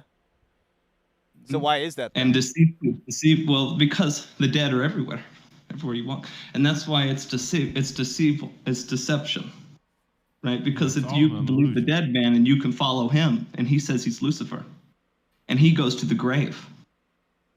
So if you follow him, where you go, right? So it's a deception. That's why most people, when they call forth spirits and they have these bad reactions and bad things happen, because they're following a soul of a dead man to a grave, you know? Yeah. What's necessarily wrong with going to the grave? What happens to you those don't come who go back to out. the grave? It's called the pit for a reason. So because it's an endless pit. Yeah. We're coming up at 3 hours to the end of the show. Did you want to Did you want a card before we were to head out? A card? Yeah, sure. We're doing card readings. Knight of Cups. Well, is that your prediction? Draw the Knight of Cups or something. I don't know. That would be tricky. That would be tricksy of me to have a deck with all the Knight of Cups. Dude, it's like my favorite card, man. I like the Knight of Cups. I like the Temperance. You know, balance. Yeah. Yeah, Temperance is my birth card. Temperance and Judgment and Knight of Cups. I like Judgment. It's a bit of a harsh. Judgment's okay. And then Death card, you know, Death card's good too.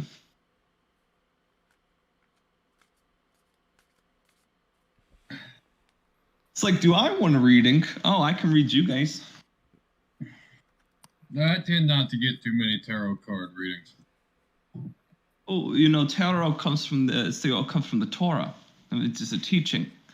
And they would use it for counsel. And they started out with lots and on double sides. So you had 2 stones, black and white for each side, and you cast them, and depending on is yes or no question, you ask a question though.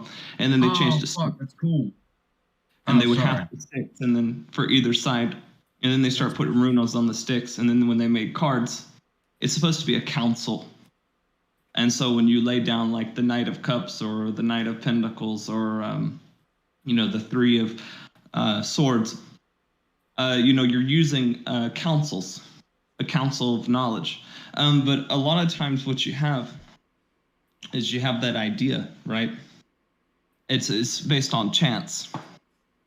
And it's true. It comes from a game of chance. You know, that's why it seems random, but it seems like it's not random at the same time. Yeah. Well, I just found it interesting because one of my favorite books ever is The Alchemist. I can't remember the guy's name. He's a Spanish guy.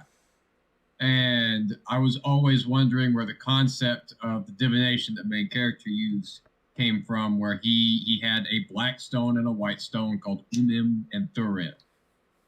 So that's the first I've heard of that concept outside of the black and the white stone. So we have a card. Yeah, tarot's been around for a long time. Oh. We have a card for you, Bifrons, and it is Valifor. Oh, you have a card for me? Oh my god. Yes, Valifor. Cool. He is the 6th spirit. Valifor. In the. Wait, am I in that deck? Yes, you are. Yeah. He's the 4 of Pentacles. Oh, why do I need a card? Well, that's just what we're doing today. That's the show. You're talking to me. What do you need? What do I need a card for? He tempts thieves. We thought It's like, you yeah, wanted man, talk to your brother. Serves as an excellent familiar. He has the body of a lion and the head of an ass. He's bellowing. He is a good familiar, but tempteth them. He is a familiar of to steal. He governeth 10 legions of spirits. His seal is this, which is to be worn, whether thou wilt have him for a familiar or not. This is Valifor.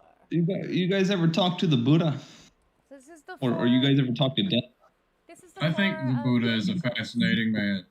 Are you familiar with the 4 of Pentacles or the 4 of Discs? It's something we're going through and doing people's cards tonight. So I thought that was one of the things you wanted to do. Wonderful. Bro, I can just go talk to death. If I want to talk to somebody or conjure a spirit, I can just talk to the dead, you know. Now what I do is I go out to the woods in the middle of the night. I carry a lantern with me. And it's on this long chain, and I go out here, literally, and I make a makeshift grave to rest the dead, to honor the dead. I literally go do this. Now, nothing's in the grave. It's not like a real grave, but it's a magical grave. And so I'll take the lantern, and I'll go to where the dead are, and then I'll lead them back to this grave. Okay. So, yeah. So that's what Wepowet did, right? That is Or Wepowet So- is Janice, is Bifrost. So if you see a lantern in the middle of the night somewhere, you probably know who it is, right? Yeah. Well, also, like, there are entire cultures that have like a god or a goddess of death. Like, there's Santa Muerte. Know who amongst, Fasago is. I know Fasago. He lives in Georgia, and Bjor lives in Michigan. And then we have incarnations going on. There's thousands of names. Where's Andros living right now? I haven't. Yeah, where's Andros? You don't talk. I have no idea. I think I know where Lucifer is as well. Yeah. But Lucifer. Okay. It's not even a guy; it's a female, which is the weird thing. But yeah, there's incarnations going on all across the world right now, and it's all over you. It's top of you guys' head. You guys don't even know it. I do know. I was just talking about that, about the Yetziratic world, just the world of forms, and how it's a lot of just dead things. It's a lot of dead information that we're jumping into bodies and acting in roles. It's all fake. It's all an illusion, and you got to see. Except when you're old, and you're like 105 years old, and you can't go to sleep. Yeah, that's why you have the fire that doesn't die, and you're a worm that consumes the dirt. My magical name translates to Dark Night. It's like, Black Nightmare. But I mean it as I respect it. I respect, and you probably are a knight. Because at this moment, I'm not ready for the higher realms, but I will stand at the threshold, definitely, and I'm getting familiar. Let me just tell you. Okay, the worm exhumes the dirt and comes out at night. Okay, the worm burns in sunlight. Okay, so whenever you establish yourself as a knight, okay, who are you fighting for? Are you fighting for heaven? Are you fighting for earth? Are you fighting for justice? Are you fighting for the dead who were killed? Right? If you're a knight and you're going to battle, who's the king? Because the knight can become a king, but he has to take the knee. Yeah, you understand? He has to humble himself, right? That's what's funny. I keep talking about, like, what is the big deal about freedom anyway? Like, some people in their path, they have to submit at some point, and just kind of have that leap of faith. That whole idea of leap of faith and not knowing what's going to come up next. It's a big deal in the mage's life, and it's all relies on the will and what you choose to do. But if you're not aware of how things are operating supernal to you, above of you, then you're not going to understand shit about what's going on around you in the first place. You have to look. I don't know if you study Buddhism. Yeah. But we noticed that this person is hood as a mask, and I've had to deny myself, deny everything, deny the name, deny all the to get the name. So the knight has to put himself to the knee in order to be knighted. The king has to do the same to be ordinated. Yeah. So in order for me to have had this name, I had to deny it all. I had to deny the wrath, the physical power. Yeah. I had to put that. And think how hard that was for me, because I have a whole army of actual, literal, physical people. I have a soldier every 500 square miles across the planet. And I've met the biggest occult players in the occult. Well, at that point, like, it's cool to talk to you then, if you've actually, because I don't trust anybody. I don't trust anybody, especially the claiming to be the incarnated demon. I mean, they're typically tricksters anyway. So I'm not like doubting you. I'm. You don't have to, because it doesn't matter. If you have in the day, it doesn't matter if you believe me or not. In the day, You better know who's good to get up in the night. In the day, I mean, like, Yeah. Lake Hey, Nemi's been it's just around like 90 forever. years. I mean, It's like 90 years. You guys don't have to. The skies will turn to blackness. The ground to cover with fog. I'll be We got lucky if 90 I years, last man. another 90 years, man. That would be like. You will. You'll live long. But you got to understand the shadow of death. That's my spirit. So Sure. if you're a knight, and you say I am this Dark Knight, I am this Batman, I'm this hero. Well, I'm saying right now, that's where I've done this before. I've done this whole thing before, and it's just like you level up, and you go to New Game Plus, and you're kind of just getting more and more. You just keep learning. You just keep learning. So, what do you say of those that? What do you say of those that believe in reincarnation? That believe you come back over and over again until you achieve some kind of final state. If the soul comes out of the body from a distance, I'm doing magic, and then I take the soul out of that soul, and then I take the soul out of that soul, and I keep whipping and beating the soul and scraping its back with metal, and that's what I do in my magic. Yeah, right? sure. Evil magic, right? Well, then it's endless torment. So reincarnation, this samsara, this dying, you go through it every day. Yeah. There's a mirror. It's called self-pity and self-importance. And this mirror, you look into it and you're sucked in. So the mirror is the worst enemy, right? You shadow that mirror. Oh, yeah. Self-importance. I mean... Alternatively, like you could say, if somebody were to recognize you as a reflection of their own consciousness, I'm gonna give you this power. So I took 6 vows. I vowed to grow old, right? That my death is caused by old age. I vowed to save my wrath. That means I'm not gonna go out of my way to hurt somebody physically. I'm not going to do this. I vowed not to force the hand of death. That means I'm not gonna hurt myself. But I vowed to do great violence on the day of death caused by old age. I vowed to meditate on violence every day. I'm going to be real with you. I think if you die of old age, the last day you're alive is probably the hardest day to do anything. No, I am dead in that day. You run around, your teeth are rattling, your eyelids are pierced back in your head. Like Alex in Clockwork Orange. Man. Real monster. You guys want to see Bifrons, I tell you, that's who you're talking to. I think of Bifron's more like a gray wolf, personally, or like a... Oh my god. What we call a... There's 32 different breeds. Of gray wolf? And it's Strigoi, Akaharu, the Lalasu, the old... then you got saying, like, what's a psychic vampire? Are you talking about a Kruknik or a Verkolikas or Verkolas? I was just talking about Apawat. A Verkolas is a wolf. Verkolas means wolf hair. Verkolas. It is Latin for wolf hair, and it is a form of an undead or living dead vampire that was a werewolf, that was a beast, but rose from the grave. So you have, that's what you're talking about. You're talking about, it's a Verkolas, No, we're talking about Wepawet. Wepawet. Yeah, so like back, because the Greeks are basically just a bunch of fucking dirt people that couldn't remember their own history. My God. So it's just all stuff they stole from Egypt, man. Like I don't think Janus was their idea, really. I mean, like Rome. Well, Janus is Roman. Juno's Greek. Right. I think it's older than that, though. I think it's older than that. Rome. Okay, so Rome really likes to claim that they didn't get inspiration from Janus from any other god. That Janus is an entirely Roman deity. But the truth of it is that Janus has very deep roots in ancient Egypt with Wepawet, who is the opener of the way. And Wepawet is often represented with the head of a gray or white wolf. It's interesting. You know what you could be? You could be, you could be an old god from the Norse mythologies. What happens when you're demonized? That means you incarnate. You think so? You could be an entity, right? And I'm going to give you this power, right? But if you don't take the vows that I took and you take the wrath of death, then what? Vows to who? See?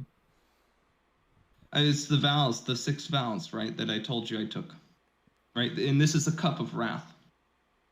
So as to say, okay, this is the world in my hands. The world's mine.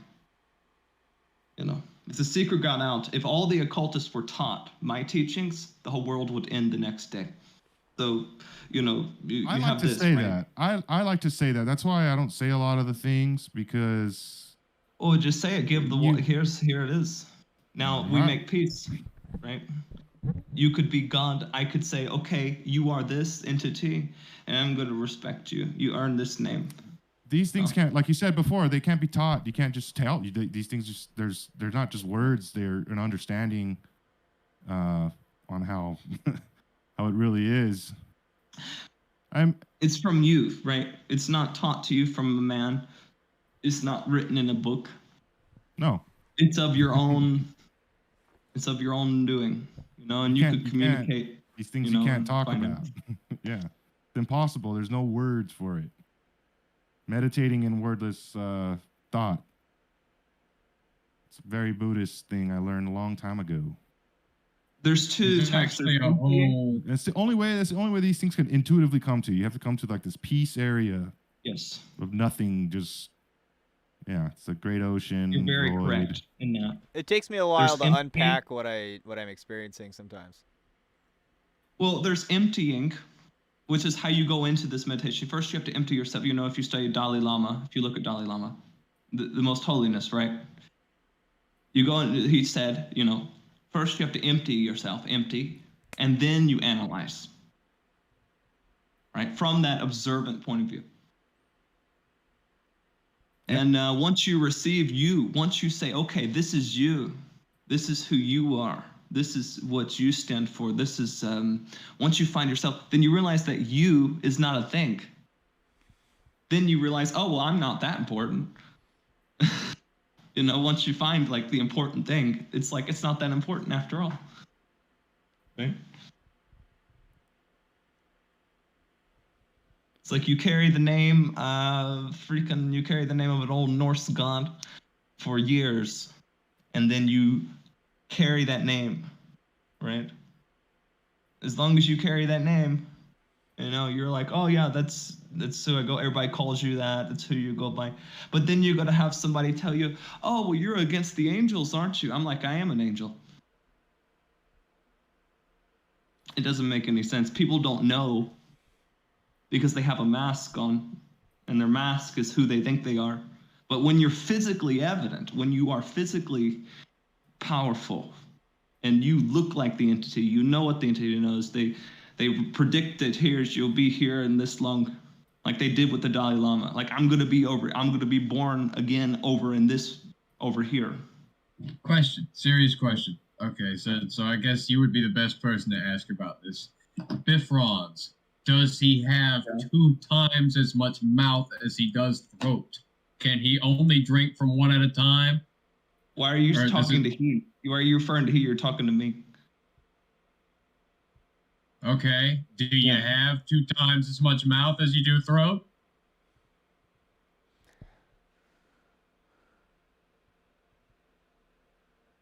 I don't know. I don't either. I kind of thought of one mouth as like Batman and the other one is Joker. He's kind of looking in both directions. I keep saying he because you know, in so much as discrete egos, like you know. An African. Sometimes I talk like an African from Haiti, and it just comes out like that, and I just start talking like the Queen. You know, yeah. Sometimes I get by the beach man. The Queen, like Knuckles. So I think we fit 3 hours. Thank you for coming on the show, Bifrons. I think we're gonna pack it up and yeah. Thanks for just joining us. Remember your observances. Okay. And remember what I told you. No one else knows what I told you guys. Now you know. Okay. So you know where this came from, right? I know. It came from I know me. where I told. So you remember what I've told you guys tonight and what's coming on this world, right? You got it, Bifrons. Come hang out in the chat next time. Thanks for the heads up, man. I'll see you on the day. All right. At the curtain call. All right. Well, that was fun. All right. Thanks, everybody. Hang on. Yeah. Let's. Hold on.